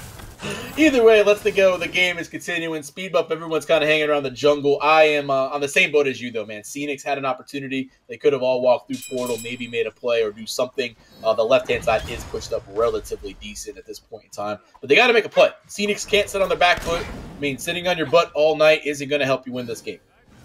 Yeah, at this point, it seems like decision-making just isn't up to par for Phoenix. And if they go on to, I mean, it's a close game, so it could still turn around the other way, but if they were to go on to lose this game and Wolf King one more time, Risky Ace gonna get that kill. The Earthshaker gonna throw Shing away. He's got enough defense though, about a quarter HP. Could still make a play if he wants to. Does have the ultimate / blink available to throw in somebody, but Simo gonna jump out. Rat is in the air and a jump on Shing. Rat?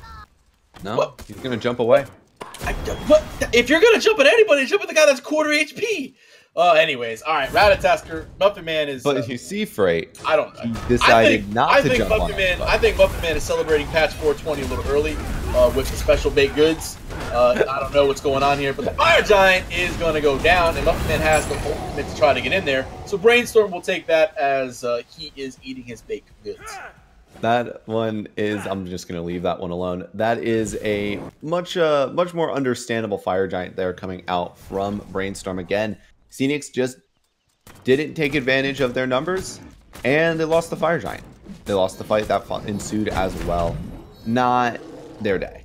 Well, like I said, it really comes down to Wolf King, like what's going on there with Wolf. He's just getting caught, as you said. Every single time he tries to do something, he is just CC'd out of it. rolling, can't get away. He gets a Cataclysm off. At least the man's not dying with ult. I'll give him that. I mean, that's one of the worst things that Smite you can do is just die with your ulti. But this large wave of fire creeps is coming into 4 on the left-hand side, and they're looking for one more defense. Can Iceman do something? Simo going to get the shield right now. Looking to sit there and re-engage, and everyone's going to get thrown back. The Blink Cataclysm going to catch really nobody. I mean, Risky A's got the Purification Beads. Sir Bomber got the game killer, though, so one man down. Phoenix is going to hit left Syndrome. They got a body block it up a little bit. Here we go. Now Simo forced to sit there and throw the thorns on. Shane trying to attack the tower. The 3-man knockup by Muffin is good. The Earthshaker doesn't connect, and now they're still chasing. Muffin actually doing a great job of zoning, but Shane still finds Iceman.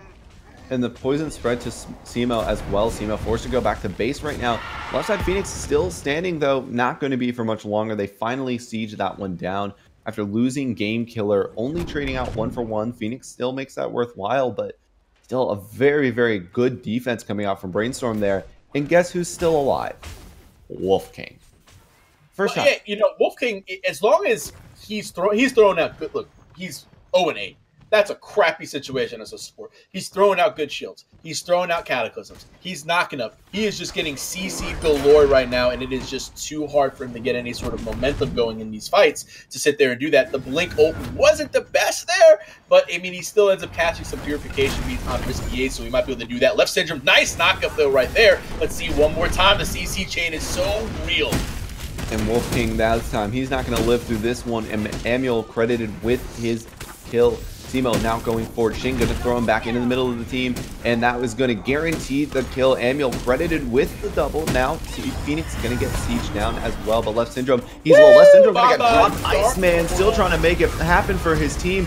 Shing going to turn it around, though. Muffin Man went too far forward, and he was going to fall. Shing credited with the kill. Mystical Male does the damage that he needs. Mid Phoenix going to be under siege. Iceman trying to get anything he can going on. Not going to connect. And there goes Risky Ace. He'll jump the ultimate. Bomberman going to get chased out. Ultimate coming up from Game Killer. Going to throw him back. And Risky Ace will end up cleaning up Iceman. Now the Titan going to be under siege. It looks like it only took 33 minutes, but the final score will be 16 to 26 or so. Yes, it will. 32 and 44 seconds. 16 to 26. Brainstorm. Take the 2-0.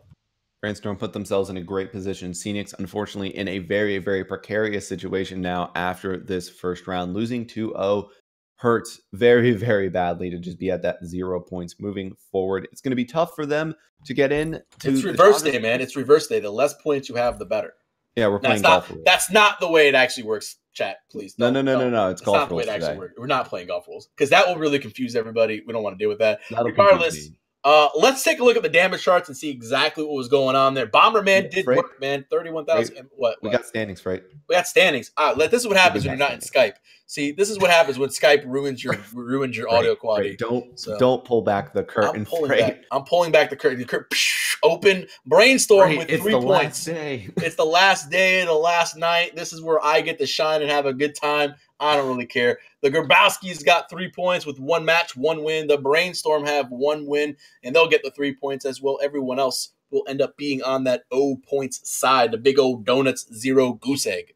Yeah, the incumbents from the Challenger circuit looking pretty strong right now to try and keep themselves alive. Phoenix and Turkeys not looking quite as strong, but we're going to throw it to a brief break. When we come back, I won't be here, but J-Mac will be joining Freight for our next set. J-Mac. I believe we're still following Brainstorm throughout this day. Yeah, we should be following a Brainstorm. We'll see how Shing and the crew can do. All right, my man, get on out of here. We're going to have a good one. We're hitting up the break, and J-Mac will be joining me shortly. Have a good one.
everybody, and welcome back to the North American Challenger Circuit Relegations. D-Sinks is stepping down for the set. Instead, it's going to be myself, J-Mac Tucker, joined by, I guess, this guy, Freight Train, over here. Yeah, you could call me Trash Mike Train, but we've got this on the lock, boys. We got this going down. We'll get there. Freight Trash? That's just rude. All right, my microphone. I'm not. All right, that's mean. That hurts a little bit, okay? I'm sorry, Dave. I didn't mean it. All right, as long as you apologize, it's okay. What do we got going on here? Storm versus some turkeys? Yeah, it's Brainstorm versus Tubby Turkeys. Brainstorm with the 2-0 last time. Tubby Turkeys on the back foot. They're at 0 wins on this. They need it to stay alive in relegations. Yeah, this is going to be a big one. We'll see. As Storm, we did just watch Shing and crew do some good work over there on versus their last set. I mean, it took them about 30-some-odd minutes to get the last game going. They're going to end up banning out the Ryzen. That's pretty much a staple ban for them. I mean, Raijin has been a staple ban for everybody. I've seen it the last probably week been either a first pick or first ban for the mid lane. Kukulin, Robin, and Izanami getting banned out, but that leaves open the Bear Mama RTO locked in for Brainstorm. Well, the RTO pick, I mean, again, this god, stance switching Guardian, offers a lot of control, as I mentioned in the last game when she was banned out. We'll see where the picks end up lying now for Tubby Turkeys, because you don't want to pick somebody. I mean, Nemesis' first pick has dashes. You got to be careful with that cripple. And Soul going to be the lock-in after that Disapparate. Going to try and help mitigate what RTO can do, but I think you said it best in that last set where RTO's been banned a lot, and the few times she's picked up, her win rate isn't too exceptional. It's on a bit of the lower end. We'll see if Brainstorm's going to be able to bring themselves forward, get that win onto the Bears. They also lock in Osiris, showing that this is going to be a support RTO most likely. I think she's better off in the support role. I don't know. The solo lane RTO thing, I get it, but I mean, she does do this decent work over there. But I still like her in the Guardian role, able to kind of make those rotations early and really be effective in that aspect. Osiris does just as good of a job in the solo lane for bullying. Circuit, we saw Shing do it last time. He'll run it again. See if he goes for that defensive build / thorns and all that good stuff. Well, I really like what Storm has done with this draft here, picking Osiris and Circuit. All they need to do now is ban away the Odin. They've taken away all anti-heal options to try and counteract this RTO. But in respect, Tubby Turkeys, they're going to take hell away because they see how many of the anti-healers are taken away. You gotta take hell, because if they get a healer, you know, for some odd reason, if Emil or somebody was like, all right, we're going to go ahead and run a hell in mid, that would just be too much, because you don't have the anti-heal other than, as you mentioned, the Odin. But that doesn't seem to be the game plan. Look at this, good old Anhur going to get selected. Yeah, I mean, it's Leto. This is probably Leto's, I don't want to say it's his only god, but this is one of Leto's best gods. He loves to style with this Anhur. I got to see it last night with the AVGL, and now we're going to see it this time here in the Challenger Circuit. And Huyi and Giannis, the final lock-ins for Brainstorm. I love the Giannis pickup, and that's just somebody that can do work. I mean, being able to go ahead and get people around the map with your ultimate, you know, again, the portals are really nice. I'm interested to see what Emil ends up building and how it goes. You know, you can see the cooldown Giannis, you can see the heavy damage Giannis, multiple ways to go around this. So we're going to get ready to go into this game, though, and we'll find out how the build goes as we got Brainstorm versus the Turkeys. Well, Brainstorm looking to get the 2-0 here to keep themselves safe in relegations. I think if they 2-0 Tubby Turkeys, it's pretty much all over for them as long as their opponents can get 1 point, but that's just theory crafted some early points here. Brainstorm, they came out pretty hot last game. Oh, they were definitely they were rolling from the last victory. They did a great job. Again, what comes down to it is, as I know actually D-Sinks was like, yeah, I got to rewatch this game and slow down that Fire Giant fight because he wants to know exactly what occurred, and I'm really interested as well. Some of you guys in chat were saying that it was like a one-tick Jing 10. I mean, that's just, you can't cut it any closer than that, J-Mac. No, I mean, North America has always had problems with securing objectives. Last game was no surprise onto, and really no surprise for what we've seen in a lot of the matchups is solo lane the big priority. Both junglers over here into the solo lane trying to get the advantage for him, but it's going to go towards Tubby Turkeys. They're heading towards Elementals, but now it's a 4-man collapse from Brainstorm looking for something. Les Syndrome's going to throw out the root, but not going to find anybody with it.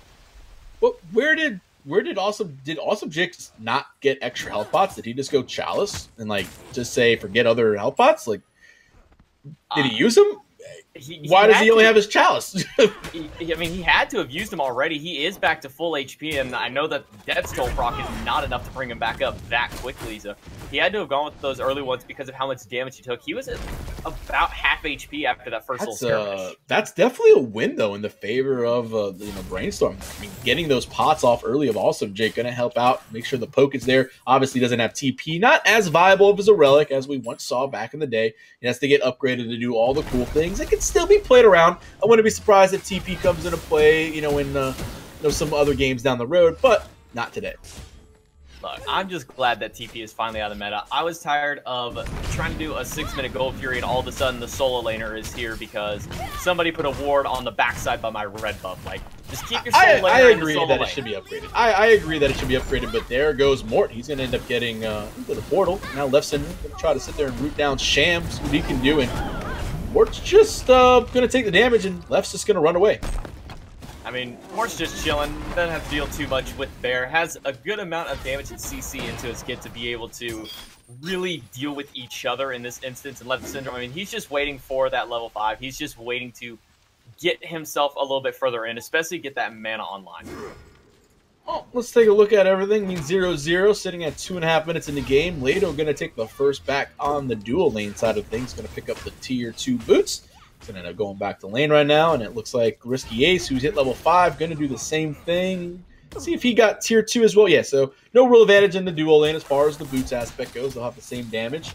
On the right-hand side, we do have the Oracles, or Elementals, going to get taken down for Brainstorm. Well, and taking a look at the builds here at 2.5 minutes, you can see potential Book of Thoth rush for Amuel on the Giannis, and over to the flip side, possibly a Book of the Dead rushes. That's really been the item we've seen most often for Souls as of recent. It's been coming out to a lot of mid laners, honestly. I've seen Poseidons pick it up. A lot of mid laners are going for this Book of the Dead because they understand that they're the ones doing most of the clearing. Yes, they're sharing the experience as we talked about it with D-Syncs, but they're still doing majority of the damage, and they're going to end up using that shield to help out with these ganks from the jungle. I mean, it's like, might as well go ahead and do it.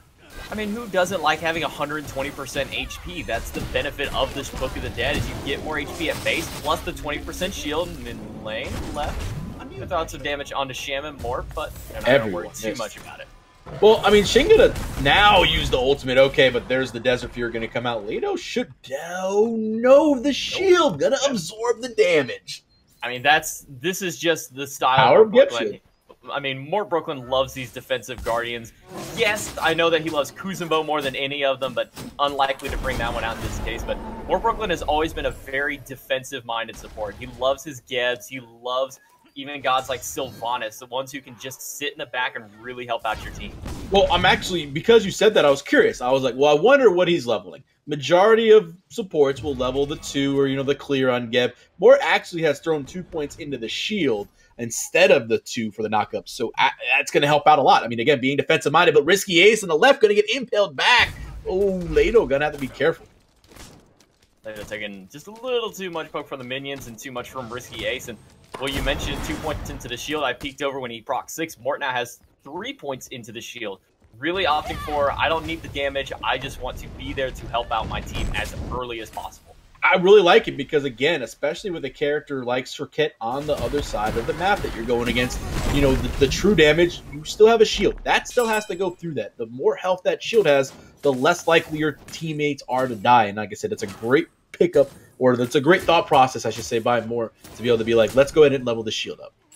That's the key, is it's against the Serket. If this was against maybe any other jungler, I could see going for the knockup to give that little extra assist for clear, but when you're going against that Serket, the more HP that you have initially, especially with shields, the better off you are to really mitigate that ultimate. Well, we'll see if someone else is picking up a shell, because right now Mort does have a Blink first relic, so that's going to end up giving him a little bit more ability to get the Cataclysms online. It's always a question when it comes to these supports. Do you want to get the Blink first, or do you want to end up getting, the shell first or something like that? In this aspect, Mort's going to go with that. But the right-hand side, what we got? Ooh, Haddix. Got to use that Lord of the Afterlife. Awesome Jake hit him out with the Eagles rally. Now Glazy B trying to make the rotation through. Going to get the Divine Judgment off. Shell comes through, but it's not enough to keep him alive. First blood with a dash goes to Glazy B, but he's going to trade out because he had too much tower aggro. My man, Glazy B, got first blood and then just got soloed by the tower pretty much. I I mean, I think at least Osiris hit him and got the kill. Like, that's the positive. Yeah, Haddix got one little auto attack into there to make sure that if something went down, he'd at least get credit for it and get onto the left side. A lot of pressure onto Leto. He's sitting under tower yet again. Something that we don't typically see out of Onhers. They're usually the more aggressive early game hunter. You would think that that's what they want to play as, and right now, Risky is probably going to last hit. Yeah, he is going to last hit. As I said, there's no reason for him not to last hit. A lot of people call this scummy or whatnot, but here comes the ultimate coming out from Shing, and, well, Leto's going to have to jump back. But here comes Port Brogan with the Blink Cataclysm. Leto gets the shield onto the last breath is ward off, and the quick 180 impale.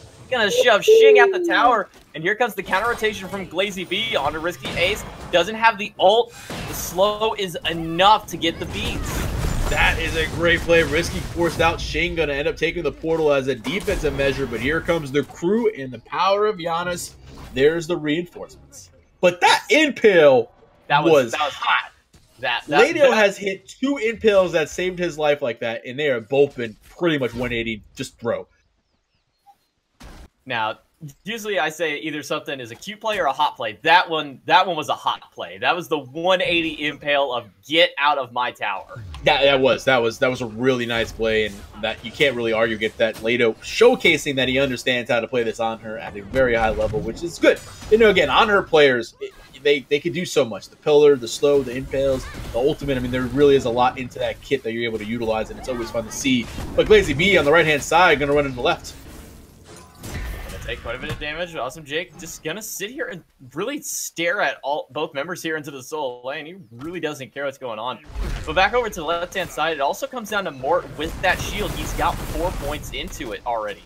This is really what ended up saving him, because Leto, he was about a tick away from death. But that shield was enough, and he might be from death again. My God. The impale, Leto. Risky Ace is not taking it, and he only gets 1 tick of the sun, and Risky Ace takes 2 tower shots, so he has to back. He can't even get the wave that he missed earlier. What? Leto is just not dying. He is just, no, I'm staying alive.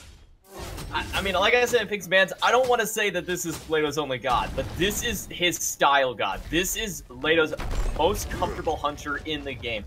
When I first saw Leto come on the scene, it was on her and it was a little bit of Chronos, but on her more than anything. And he's really showing that he's got the experience on him.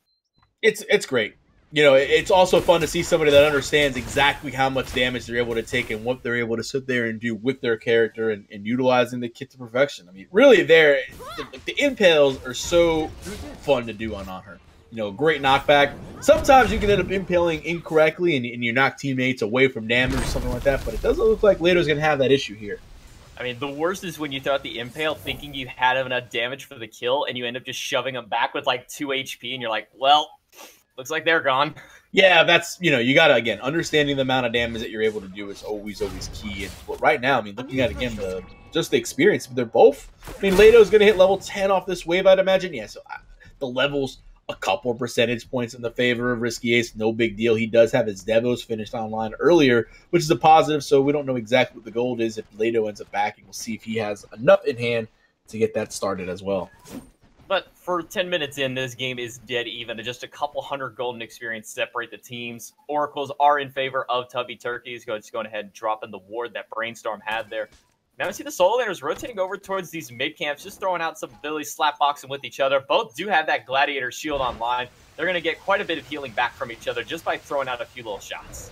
Well, Bologna even more so, obviously, with the Scourge. So, I mean, you really can't even fight into Awesome Jake, to be honest. This is one of those classic matchups of Osiris versus the Bologna. Who ends up winning? It just kind of depends on if Haddix right there, how he misses the 1 and the 2, if he's able to hit those combinations of abilities from a distance, because he has the luxury of being a little bit more ranged of a melee. I mean, back in the summer split and even towards the end of spring split, it was just the Bologna Osiris game. You get one, and the other team gets the other one, and now they're looking to go on to Haddix yet again. Glazy B making a rotation, gets Divine Judgment, slice and dice. Lord of the Afterlife in place, but it doesn't matter. Glazy's going to find the in-hand, but here comes the rotation over from Amuel and Left Syndrome. They're not able to find Glazy B. Has to beat, get away from the slow. The slow from Left Syndrome, not enough. They wasted a lot right there. Shing gonna maybe make an attempt. Not gonna happen. Left-hand side, though, we'll see if they wanted to maybe go for Gold Fear, but Risky Ace is still deterring them. And Well, back to the right we go. That really comes down to Glazy B. That was a really smart purification. Understands that threshold is going to kill him. He has to beads he has to beads that slow and just get on out of there. And then his buddy Bologna, Awesome Jake, is like, hey, I got a script for you to get on out. On the left-hand side, Risky Ace jumping in on the Lado, dropping the Suns, but quick jump from the Lado is all he needs to get away from the damage. But that's really just the win for Risky Ace. That's all he wants to do. Okay, that was not even close. I thought he may be able to try for that. That was a zoning ricochet to pretend that he was going to hit him. Okay. So all missed abilities are zoning abilities. I mean, it's not just ultimates. No, that one looked kind of bad. I really don't have much of a reason for what happened there. That one was a little rough. He just kind of didn't hit that one. You just got to throw it out there sometimes. I think he stepped 2 units too far and ended up not bouncing the way that he wanted to. Kind of the trick with the ricochets on Ho Yi is one slight little movement can really adjust where it goes. Now they're fighting over the Oracle Harpies, just kind of split out even. Yep, split up even right now. Risky Ace does have 30 stacks of Devils, going to have a little bit more of an advantage in that lifesteal department. Here we go. The Pillar is going to end up using to split it up, and through space of time, going to be there, but not going to connect.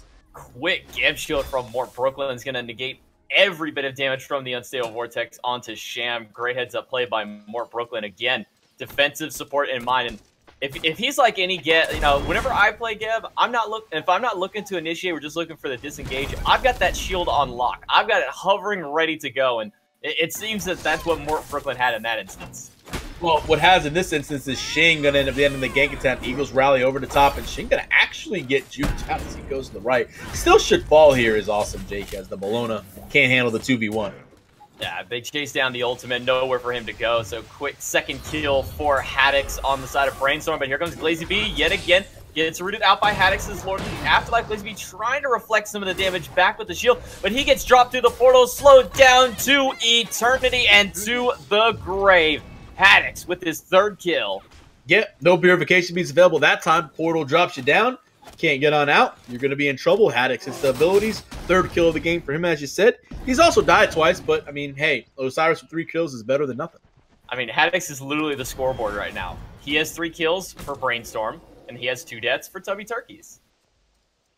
That is true, actually. That's kind of funny. He is literally he's the scoreboard. All right, so Haddix is just he's been the most action going on here in the Soul lane. He's just been like, all right, man, maybe I can get a little bit of just solo farm. I mean, we've seen a lot of boxing between the Hunters, never amounted to really anything of that, but solo lane is where the main focus has been, and that's really in the last, I'd say probably 3 to 4 weeks of play for all levels. We've seen a lot of solo lane prioritization, the weekend mindset of, I can't solo, I get my solo laner ahead so they can't be tanky for the rest of their team. Well, looks like the purple buff. I think Shing did get the purple buff. Did he? Yeah, Mort actually. Shing did get the purple buff, so that got stolen away. Later, though, he got the shield online. Now he's going to back as well. And again, we just see everyone kind of, 3-2. I mean, a couple hundred gold lead, nothing really going on. Shing going to dash away in the mid. It's kind of slow pace at this point, at 15 minutes almost. Yeah, I mean, you made the joke last game of I thought we were watching the NA relegations, but so far, both of them playing very carefully. Tubby Turkeys, they need a win to keep themselves alive here in the relegations, and Brainstorm, they just need to get their win so they can secure their spot up into the higher seed. Try and keep themselves alive for the Challenger Circuit, but Fights coming down into the left. Sham's taking quite a bit. More Brooklyn now caught in the middle of 3. Supernova pop by Sham, but it's not going to find a home onto anyone as now Risky Ace is turning his sights onto Lado. They're going to keep chasing. The Eagles rally going to come in on the back. Haddock's going to get in trouble, get smashed down. Mort's crippled, can't do much. Left Syndrome is going to end up giving that kill over to Risky Ace, and now the fight. Also, Jake takes a big unstable vortex. He's going to get thrown back by the last breath as well. Sheen getting the credit for that. The poison spreads over to Glazy B, but he's going to dash away 2 for 1 in favor of Brainstorm. Looking for Risky Ace. Throws out the Desert Fury, but the quick Aegis is going to keep him alive.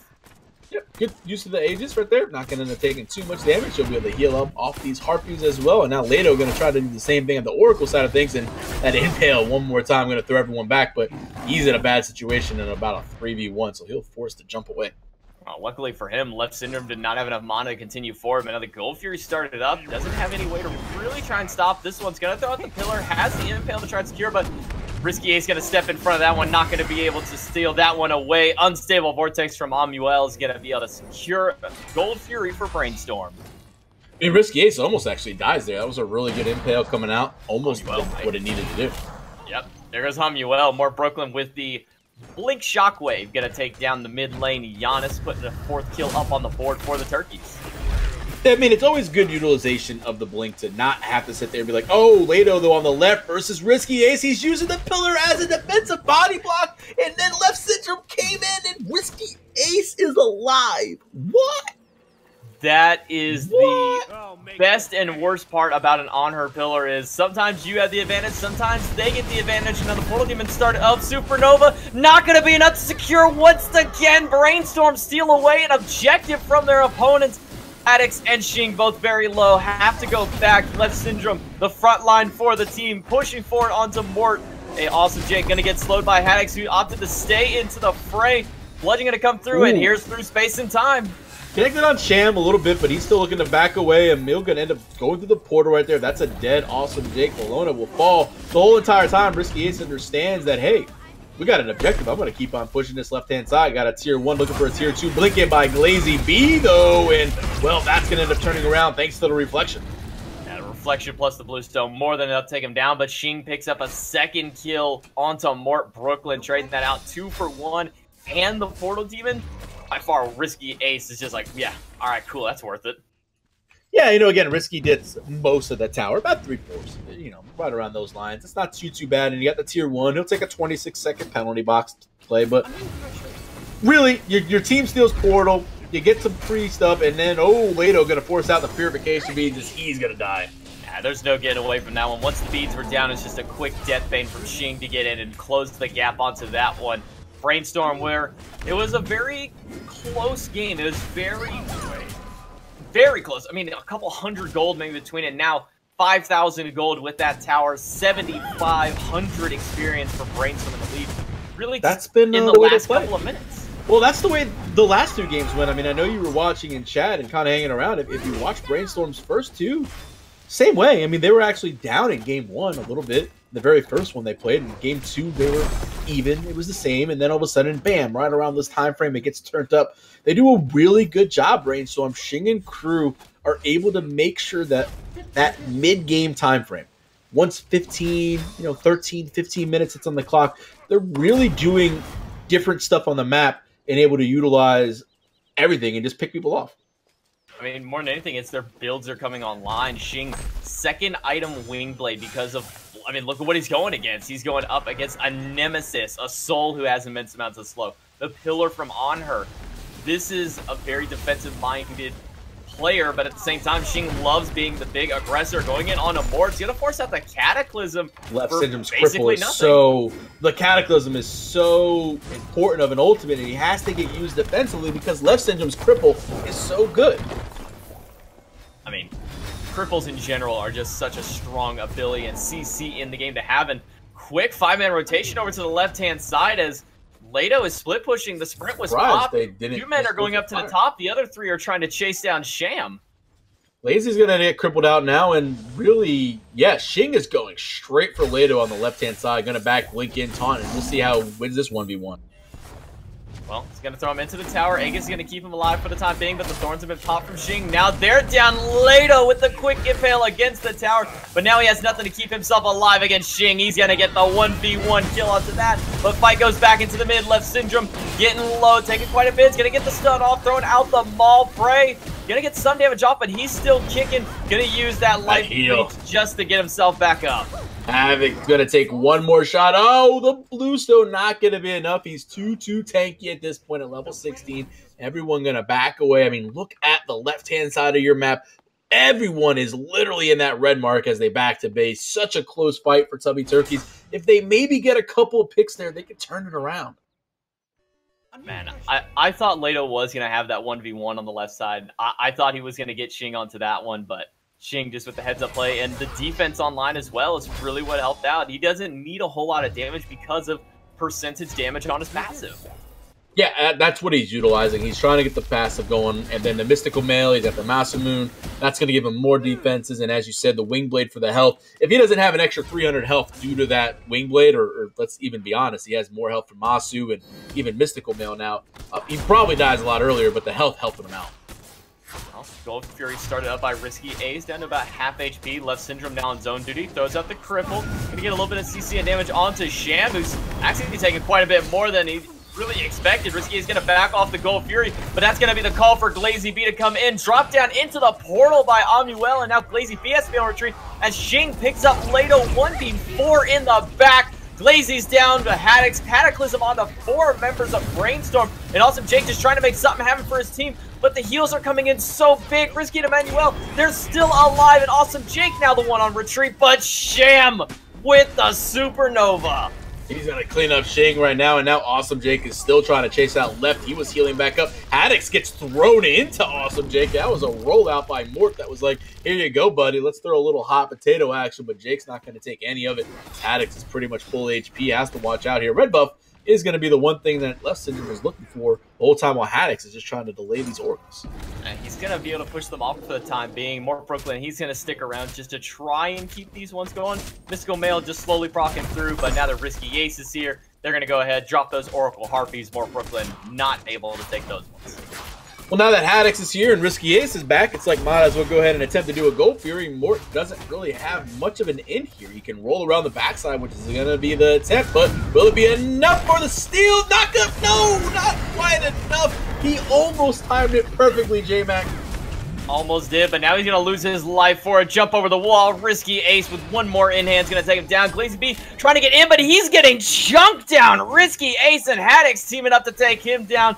Now Lado has to back off as he's been hit with the sickle, and that slow is just too much to deal with. Man, Mort almost makes another great play right there. The rollout hit him. It did the work. The shockwave just not quite enough damage to get the steal. I mean, if Geb takes out with the shockwave again, Tubby Turkeys have come multiple times in this game. That's the second one in the last 3 minutes that I can point out, that if they get that objective, they can maybe turn this. But slowly but surely, Brainstorm is just able to get these wins, and now it's an 8,000 gold lead.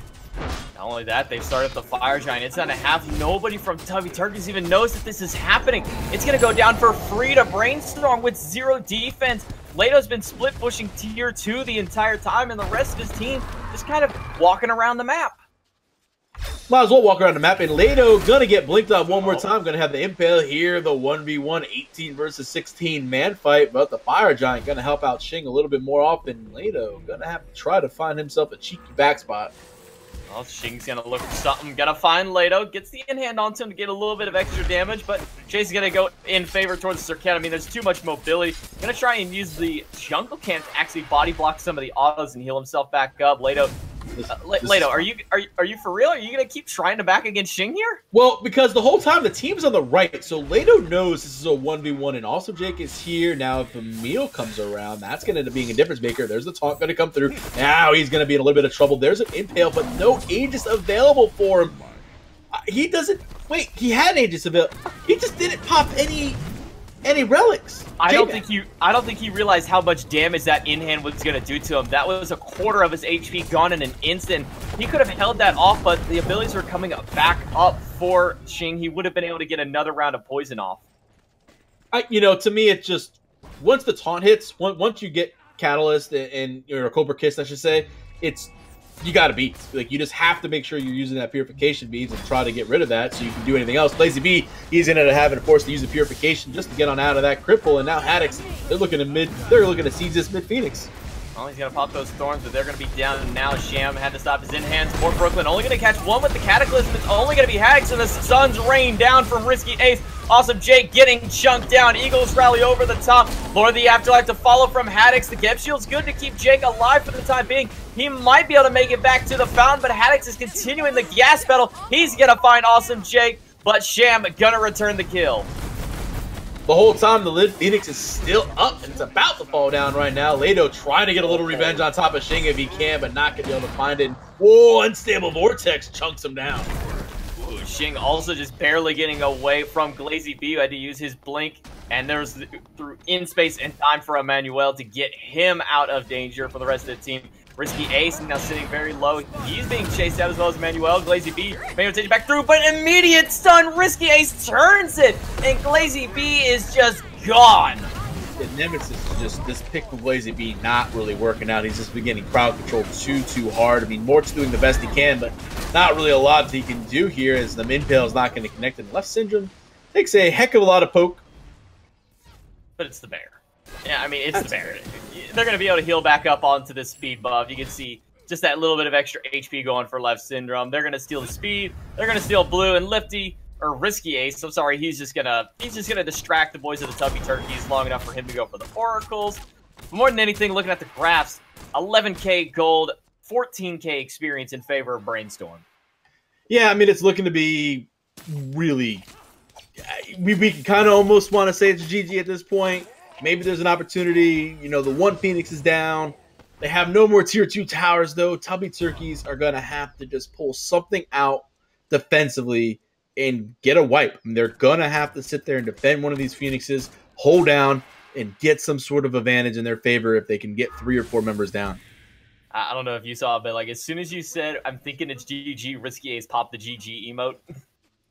I wasn't on Risky. I was on Emil. Yeah. Well, he cleared out the red buff got cleared out. He jumped over, but hold that. Fight into the mid lane. They're looking for Leto, but instead, Xingqiu's going to go straight onto Mort. Brooklyn taunts him in.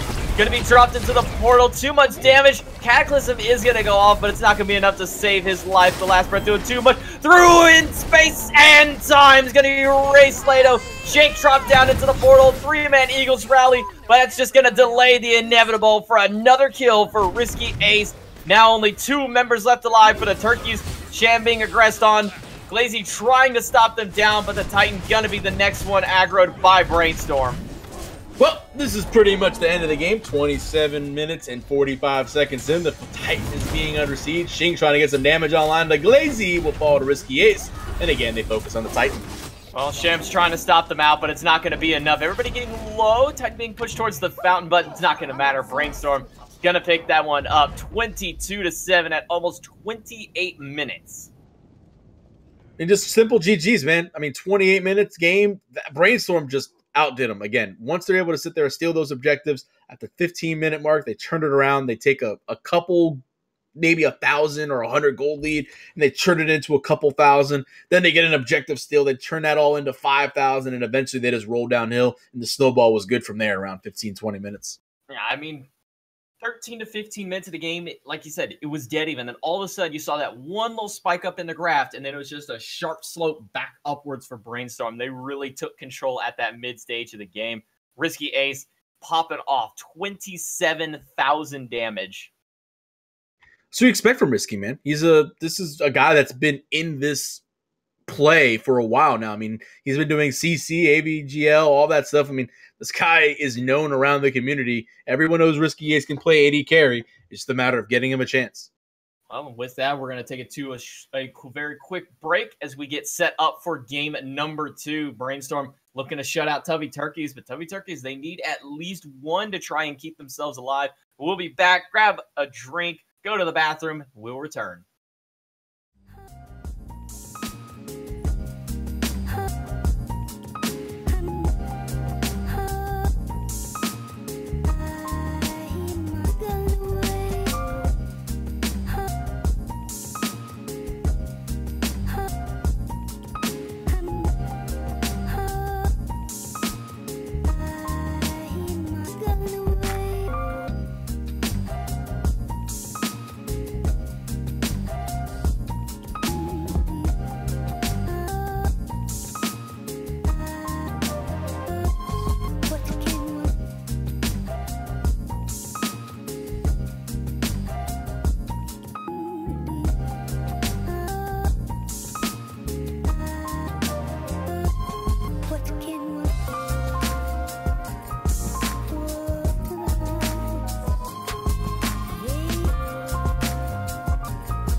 jack. Ain't no time for faking jack.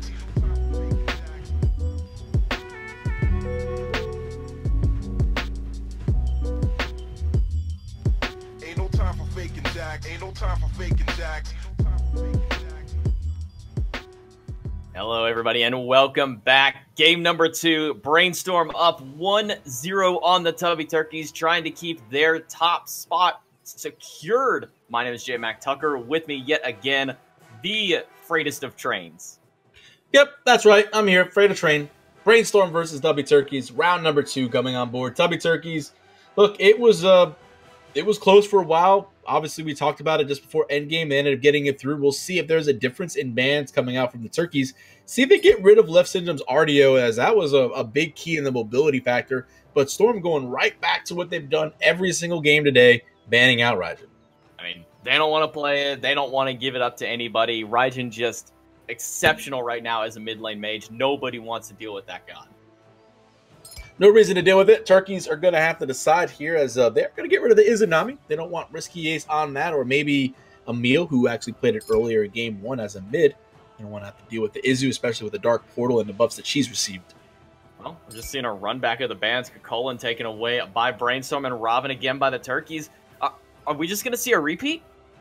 I mean, the salty run back could be a thing for the Turkeys. Brainstorm has no issues, I'd imagine. They like their team comp. I wouldn't be surprised if Risky gets Hui again or something like that. There's the Soul coming out. That's going to... Well, we've seen Risky play this before, so it could be a Soul mid. It could be a Soul ADC. See how that ends up going. Are the Turkeys going to pick up Archia then? Because Brainstorm just left it open up onto the table for anybody instead. Turkeys are going to grab Osiris and Ratatosker. Options back over to Brainstorm if they want to take up the bear. You know, it won Game 1. You're kind of trying to look around. You see Ratatosker has a dash, trying to get the mobility. You're going to even that with the Circuit for the mobility factor. So, at this point, you got to grab it here, right? I mean, the banning phase is coming up. Yeah, there's no way that if you want to grab Artio, you got to grab her before second bans if she isn't already picked up by that point. So, Brainstorm... just going with the run back so far. I'm pretty sure it's the same draft they had last game. They're going to end up grabbing the Kernanos. Okay, so Leto going to end up throwing up a new god. Get some Kern love up in the chat and versus the Honor. I mean, his Honor play, Leto was top tier with the impales, what he was able to do. His positioning in most aspects were really, really well done. But, again, it just comes down to that aspect when you can't clear all the objectives, and you just end up losing the game. A lot of respect thrown towards more broken with the Ganesh and Geb bans for Brainstorm and the Turkeys. They're going to go very aggressive with this pick, locking in Hell. This is dangerous. Hell is a hit or miss. She gets way too far behind and you're not able to get to 25, 30 minutes with some items available.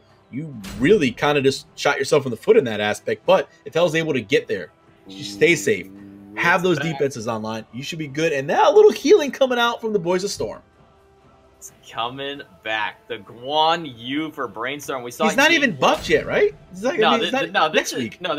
is pre-buff Guan Yu, but even still, I mean, Game Killer performed really well with it on game number 1, so much that it got banned away from game 2. Let's see if Haddock's gonna have the same impact in this matchup against Tubby Turkeys.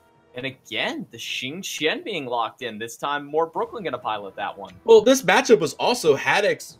Well, Guan Yu versus Osiris, I should say, was the same one we saw last time, and really, Osiris didn't do as well as we thought it would versus the Guan, and now we're getting back into the game. We'll see how the starts are going. Xing going to start off with that typical blink available online, so we can play aggressive, and, really, this is going to be interesting. Can the solo lane Osiris actually bully out this Guan Yu?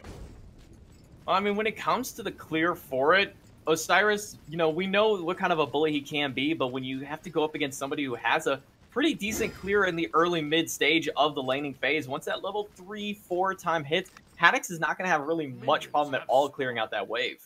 Well, looking at the other relics, Awesome Jake decided to go ahead and versus getting the Shell. He's going to get the horrific emblem, going to slow things down just a little bit, try to get aggressive if needed. Everyone just kind of hiding around in the jungle. Risky Ace isn't even at his red buff quite yet. We'll see if RDO, I'd imagine Left's going to end up going with Emil in mid, right? That's what they did last time. Yeah, I think he's going to stick with Emuel in mid. I don't see any reason that he wouldn't. We have seen some starts in the past where the Hunter starts in mid, leaving the supports alone, but it doesn't look like either of these teams want to go through with that one. Unless Syndrome Just gonna go ahead and throw out the life tap very early onto him. Gonna take quite a bit of poke back from it. Whoa, the horrific emblem was used really quickly. They want to get this first wave blood. The Shing is the... I should say the shell is good on Shing, as I'm getting my S's no, the Shing is good. Yeah, the Shing shell. The Shing shell. Shell Shing. Those things. Shell shock? Shell Look, spikes. they almost got first blood. Haddix with the quick shell does help him out, but that was that horrific really did work. They're gonna try and invade onto the speed buff. It's now 4 people here. Shing's gonna blink in and quick death bane. Level 1 first blood going over to Brainstorm. And now the sprint pop just to get the team out of danger. Quick rotation from Left Syndrome and Amuel to pick that one up. Well, completely different than last time. Now Shing's going to have that quick level 1 or first blood kill at less than pretty much 2 minutes. And left-hand side, what's going on here? Oh, the man fight. Well, the beads have already been burned from Risky Ace. He's not going to have that one up when the Wild Hunt comes online for Leto. But now at level 3, he doesn't have to worry about that too much. Just going to use his potions to heal himself back up. Well, Risky can also jump over it. He's going to actually take the aggressive dive bomb to try to clear the wave. And let's see what's going on. How's this Hell doing in mid? That's really the question. Taking a lot of poke. Well, normally when we've seen Hell and CC, it's been on Paul, and we always see the Boots 3 rush immediately. Sham, not going to go with that option. Instead, looking towards the Imperial Helmet, get that physical defense online. Likely looking towards an early Lotus Crown, probably after his boots, I'd imagine. Well, I got a question for you, J-Mac. What's up? What do you do? So you know Shing's been building this defensive circuit. Really understanding that the ultimate's coming out from true damage and it's going to completely stop your healing. Are we really in? Is it really important to go Imperial Helmet and get into that Dynasty Plate helmet or something like that early? I think early on it's good to go into that just because there's so much physical pressure that comes out from them between Haddix, Shing, and Risky Ace. It's a lot of physical damage that can be dumped onto you. But when it comes down later, the percentage damage, the true damage that comes out, there's really no way to build against the circuit that really works in your favor. You kind of just have to pick one route and pray. I mean, I gotta agree there. I mean, maybe the one thing I would say is obviously I do love the fact that you have the Sands of Time. That's kind of a must, I believe, on top of a Hell for the mana regeneration. But maybe you can almost kind of Changa double starter item. Maybe get that Vampiric Shroud versus getting that Imperial Helmet. You're gonna have a couple protections online. You get a little bit more mana regen. I don't know. I'm just thinking of other options to kind of start this. I'm just kind of the Imperial Helmet is just with the way Shing's been playing. I don't really know. I mean, there's a lot of options that you can go with the Hell mid. We've seen the Book of Thoth rushes. We've seen the Boots 3 starts. We've seen Santa Time plus XYZ. I mean, there's a million options you can run into mid. It's all just depending on your playstyle. And Sham, he's looking to try and stay a little safer in the early game. Try and stay in the lane as long as he can. We will see how it works out because Shing's level 5 going to jump right over the wall, and here's the ultimate. Gonna stun him out with the Ferocious Roar. Sham just trying to mitigate as much as he can with that Aegis, but Aegis is not gonna last forever. Kill going over into the mid lane, onto the right, the left-hand side, I'm sorry, Glazy B with the ultimate gonna be able to pick up Risky. Well, again, Jungler's gonna trade out kills right there, and Shing will get his second one, though. That's really the more important one.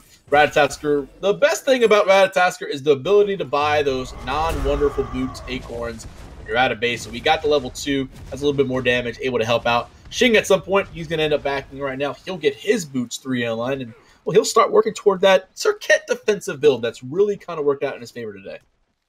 I mean, if it's not broke, don't fix it. Shing's been performing really well with that build on his circuit, and I was looking over into the right-hand side, and Haddock had to use his shell because Awesome Jake tried to take him out under the tower with the Lord of the Afterlife, but quick shell pop from Haddock mitigated all the damage from it. Now they're getting aggressive on the lefty, who was just trying to defend his own speed buff.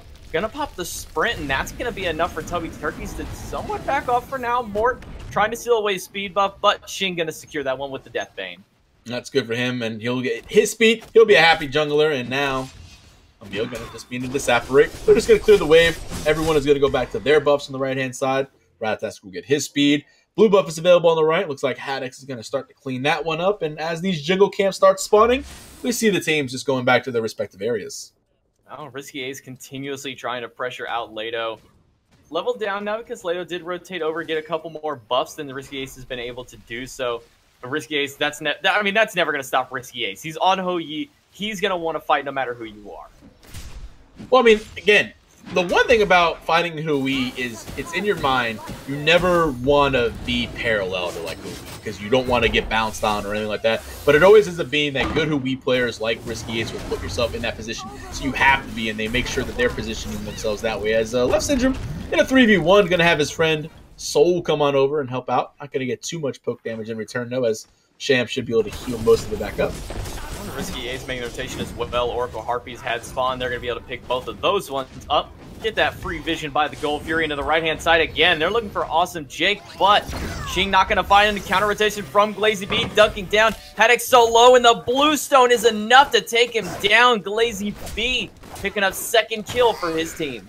They did a good job of taunting actually out of the spin right there. Wasn't quite enough, as again the Bluestone and the damage over time gonna tick it on up, and now all of a sudden Glazy B looking for this Soul if he can get anything online. Disapparate's good, and well, Glazy forced to retreat. Or Brooklyn just trying to play zone duty for him in case they continue the aggression. Did have that Whirlwind online to try and throw them away if necessary, but at the same time, Manuel does have beads. He'll be able to get out of the washing machine no problem in case he did get caught.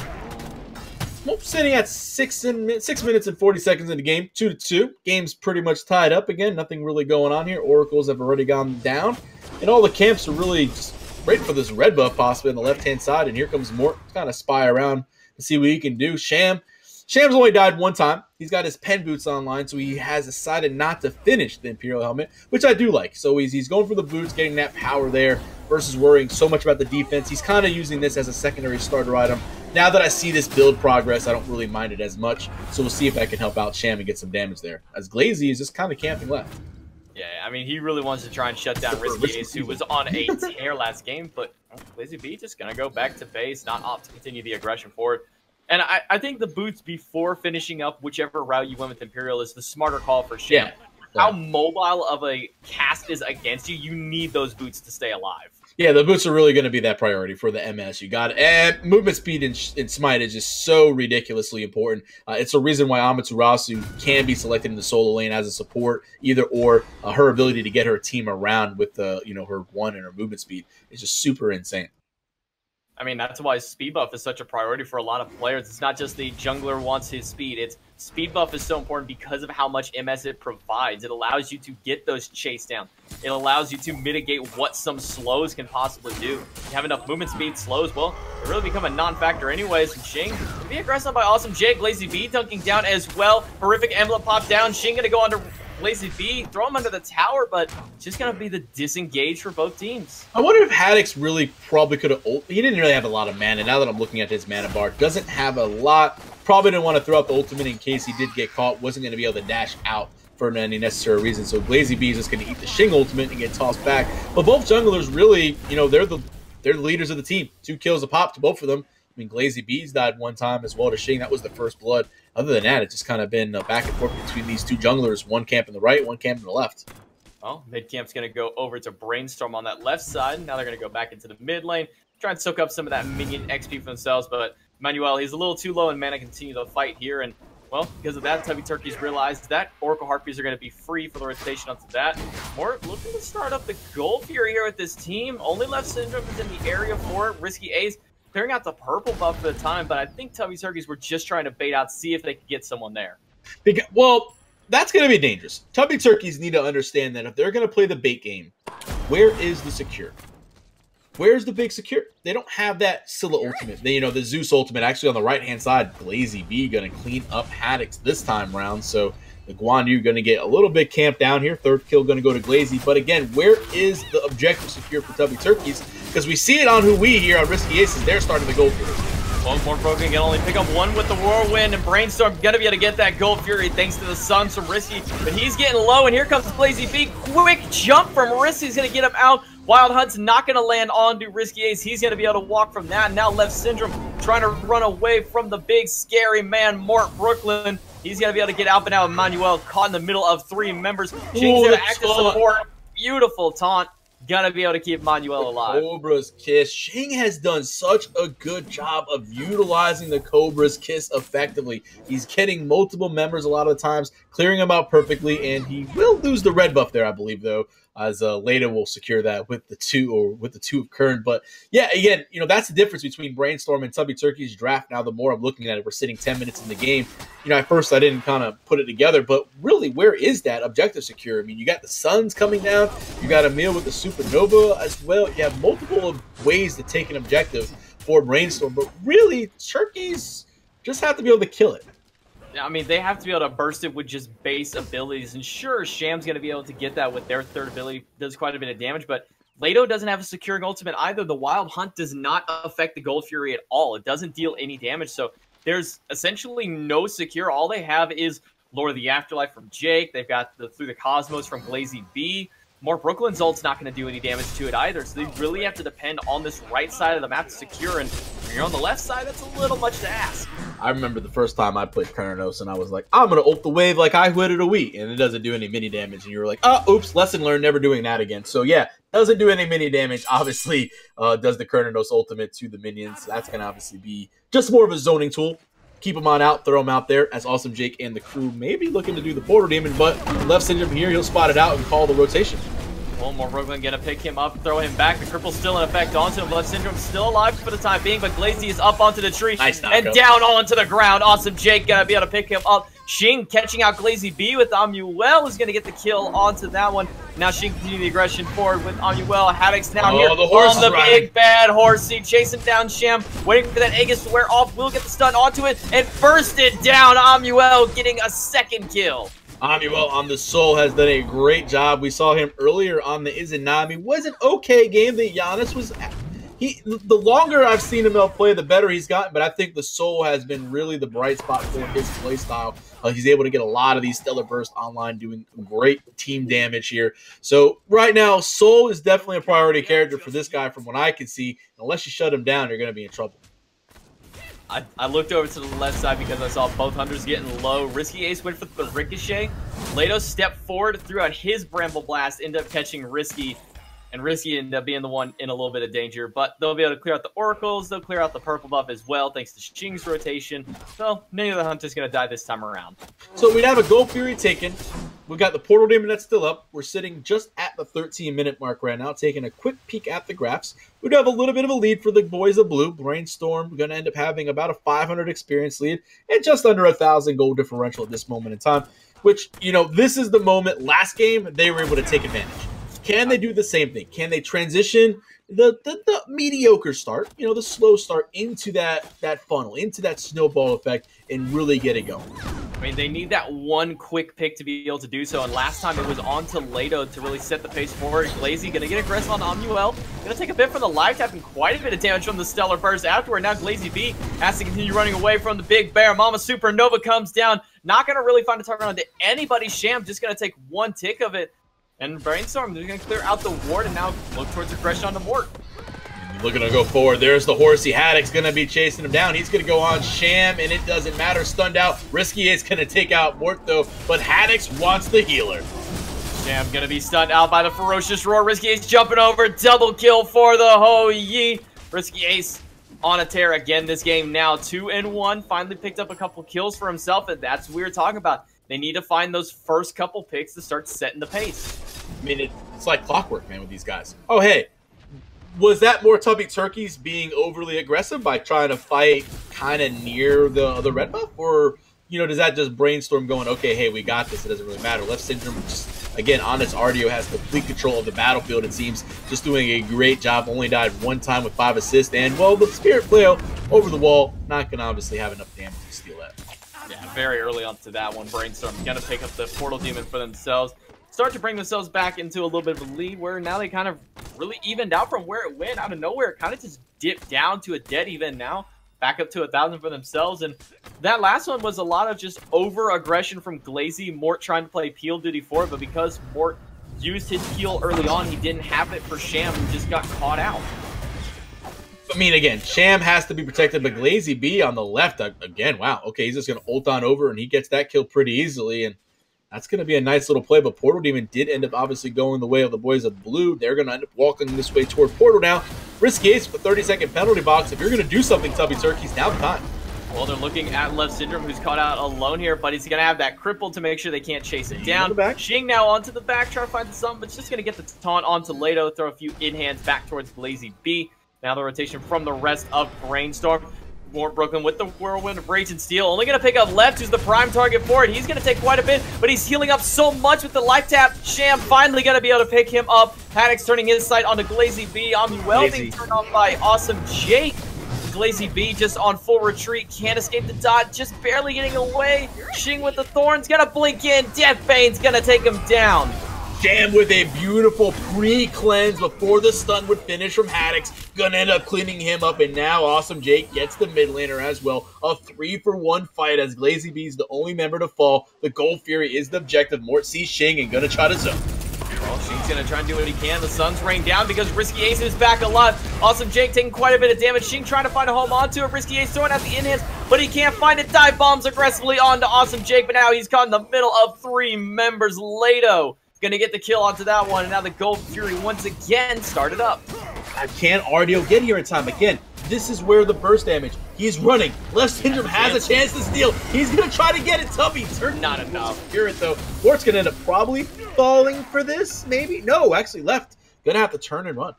Nope, Sham going to be able to throw that heal onto Mort, keep him alive. I mean, it was a great attempt by Left Syndrome. He had the opportunity, but went with the life tap as opposed to the quick one-shot burst onto it. So, Tubby Turkeys, they're going to get the Gold Fury. They're going to actually bring the golden experience in their favor now to about 1,000 each. All right, the game is swapped back and forth. Here we go, 17 minutes. Tubby Turkey's not going to take it lying down. They're looking for the split. They need the split. They already lost the last game. They don't want to have to deal with this nonsense anymore, so they want to make sure they get themselves a spot in the CC. They don't want to be relegated out. Now, nobody wants to be relegated out of it. Tubby Turkeys want to try and relegate themselves into the CC if possible, but like we said early on, they need this win in order to try and keep that chance alive for themselves. I mean, sitting at, like I said, the one kill differential, this is fun SMITE to watch. Both teams playing on edge pretty much. 17.5 minutes. Really Glazy B doing a lot of work, especially on the left-hand side. He's been able to solo out Risky or help out Lado a couple times, and most of Risky's deaths have been attributed to the jungler. And Sham forces out the Aegis, though, and here comes Glazy.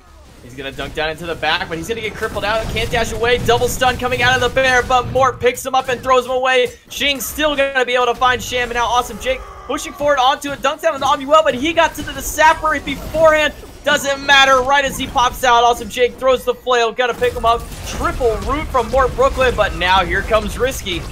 The Suns are down. Risky gets his 4th one of the game. This Who We Play has been great. Been caught out, like I said, a couple times, but his rotations and everything else have been on point, able to make the impact that's required. Speed buff going to get taken from Xing. Everyone else is going to share a little bit of the experience, but one more time, Risky Ace, still the man. Risky Ace just with the quick rotation, out-rotating Lado and that, able to pick up a 2nd kill for them. And now Xing getting aggressive again onto Glazy B. Going to do a good amount of damage to him, but now with Mort here, Xing's going to have to go back, fall under his tier 1 tower, but just Xing has 100%, 4 kills. He's got 6 assists, 100% kill participation right now for his team. The right-hand side tower might end up falling, but Xing has been playing great at this moment in time. He's got to get the cat or the Cobra's Kiss off. He might end up falling here, but finally will at least be able to retreat. Haddock's going to chase him down on the big bad horsey, not going to find the stun, and the Aegis from Glazy B just because he thought it was within range. Xing gonna just try and keep the minions down in the tower. Now the chase on to Mort Brooklyn. This cleanse is gonna come through very early. Maul Prey from Left Syndrome. Gonna wait for the next ability to come through, but it doesn't have the cooldowns for it. Can't find Mort Brooklyn. He's just gonna get out thanks to Sham. Sham with the good heals. That's really all that comes down to. Hits the one, able to get the heals online, throws out a cleanse, making sure that he wasn't going to be slowed down by anything, so he can sit there and get away. That's the power of hell, able to sit there and get it done.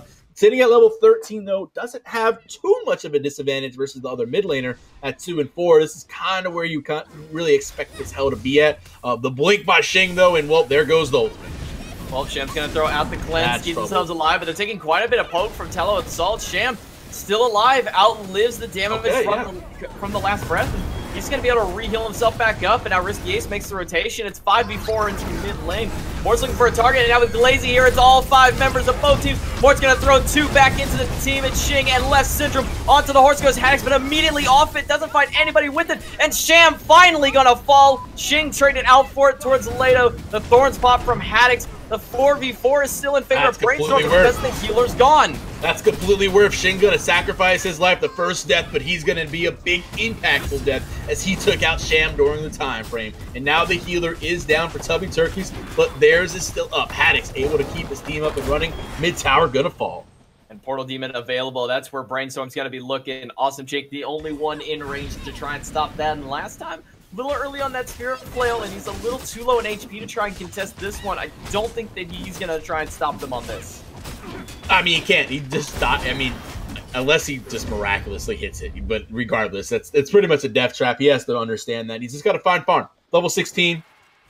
It's actually Awesome Jake is doing really well in comparison to Haddox, who's level 14. Haddox has died 3 times. Awesome Jake has 3 kills. So I mean, really, the solo lane battle has been won by Awesome Jake, but really the healing factor has been more effective because Brainstorm has just been trying to focus everything on health.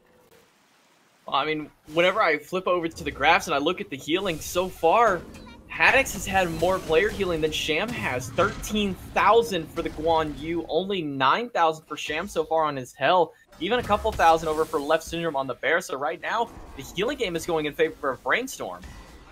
I mean, that's because Sham hasn't really been able to get these team fights heals. I mean, he's just been focused so hard, and Last Breath is a complete anti-heal. Why not? I mean, it's going to end up helping out. Shane going to blink forward one more time, looking for Glazy.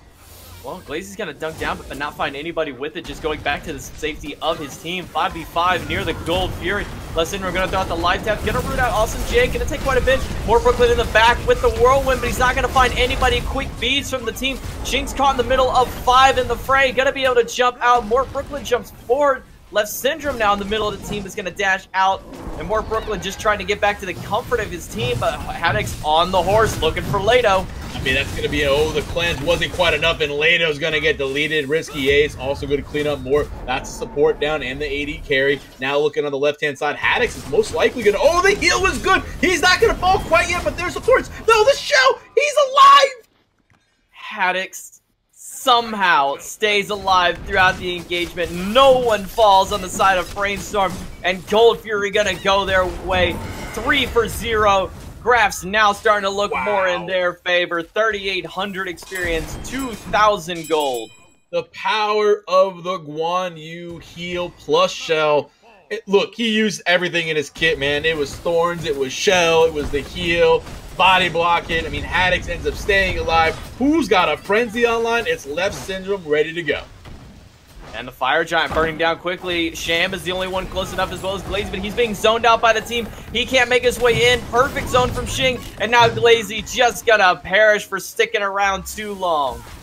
Gotta at least make the attempt to maybe get the Fire Giant. I mean, I respect it. It's not ideal. You're going to die.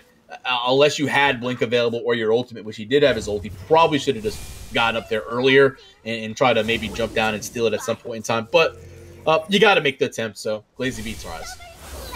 Well, Gas Pedal coming a little bit later this game from Brainstorm. Last time it was about the 13 to 15 minute mark. Now, at around 20 minutes is kind of where they're starting to step down onto it. Getting themselves up just a little bit of a gold lead. 3,500 experience starting to go towards their favor as well. 5,500 in that route. And Shing, again, on this defensive circuit has worked out phenomenally for them. This is really, I don't know, I believe Desync sent Captain Twig started that. I haven't really watched a ton, I'll be honest, but this is really going well. I was surprised to see that this build would be as effective as it is, and it's just doing work. The Mystical Mail, the defense, the Thorns. Again, I mean, I'm looking at the other side, though, and I believe Shing is able to get away with this. I said it once, I'll say it again. The true hard CC isn't really there as the left-hand side. Risky styled on him, but Glazy B is going to try and return the favor. Double kill for Risky, 1 for Glazy. But Left Syndrome just has so much healing, so much CC. Glazy B can't find a route into it. He's going to dash through. Glazy B stuck under the tower. He's taking a little too much. Left Syndrome just needs one more good ability to steal that one away. The solo kill for the Bear. Support solos the assassin. Let's go. I mean, is he really an assassin when he's got Mystical Mail and other defenses, though? I mean, come on. Come on. Stop picking up Mystical Mail on these junglers. I don't need another reason to hate playing against junglers. I mean, look. He still soloed it, bro. Left Syndrome, like, he still did work and he still gets the kill. I mean, that's playing an RTO that has like 7,000 heals in his kit. Well, regardless, man, at 25 minutes, J-Mac, this is starting to look a little bit unfortunate and then more like a repeat of last game as the Emperor's Armor is going to slow down the attack speed of this tower, which has really been a pickup item we've seen a lot lately, especially on these supports to help these sieges go. I mean, when one side gets that Emperor's Armor, you almost have to pick it up on your side to negate it. You can't let that attack speed slow on your turrets, on your towers, on your Phoenixes. You can't let them be slowed down. And at the same time, it's always nice to have yours attack just a little faster. Yeah, you got to have it. I mean, it's just a matter of if I completely agree. If one person gets it on the other team, it's almost one of those we got to match it as type of items. As again, RDO of Syndrome didn't even back yet. He's just using that FG and the rest of the healing in his kit to kind of hang around and about. And again, Risky Ace is just being the man. It's 7-4-4. They got the double lifesteal online. Not too many people going to be able to outbox him. They're going to start up the portal demon as well. 3 members onto it. Xing off to the side playing zone duty. Looking for Leto, but Leto's going to get that quick horn charge, get back to the safety of his side of the map. And poor more Brooklyn, he tried to find a route, but he's just like, I'm not going to be able to stop that. You know, I'm kind of looking at the build, and I really like what Risky Ace is doing. The only thing I would change here at some point in time, as we do see Xing, is maybe selling the Devos for the Bloodforge, because he already has the Aussie. He's not going to be missing too much lifesteal as Shing's going to blink away, and, well, he's still going directly for Sham. Gonna go onto him, throws the last breath. Sham's taking quite a bit of poke from Left Syndrome's life tap as well, but he's gonna stay alive. Gonna throw out the heal, but it's not gonna land onto anybody, and now the sun's come down. Mort's gonna throw both members away from the team. Lazy up into the sky. Mort hit by the Supernova, getting low, but not gonna get hit by the Ricochet. Lazy dumps into the back onto all 5. Left Syndrome's gonna be the one to chase him down, but turns his tail away from it instead. Now it's the Thorns battle between the 2 solo laners. They're just hitting themselves with Thorns. What else is there to do? They're just kind of used to it, right? Just, hey, I got Thorns, you got Thorns. Let's go ahead and pad each other's damage stats.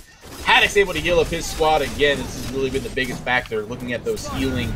As you mentioned, I mean, Haddock's has about 8,000 more healing, and Awesome Jake just got leaded with a Ricochet, forced the ult over the wall.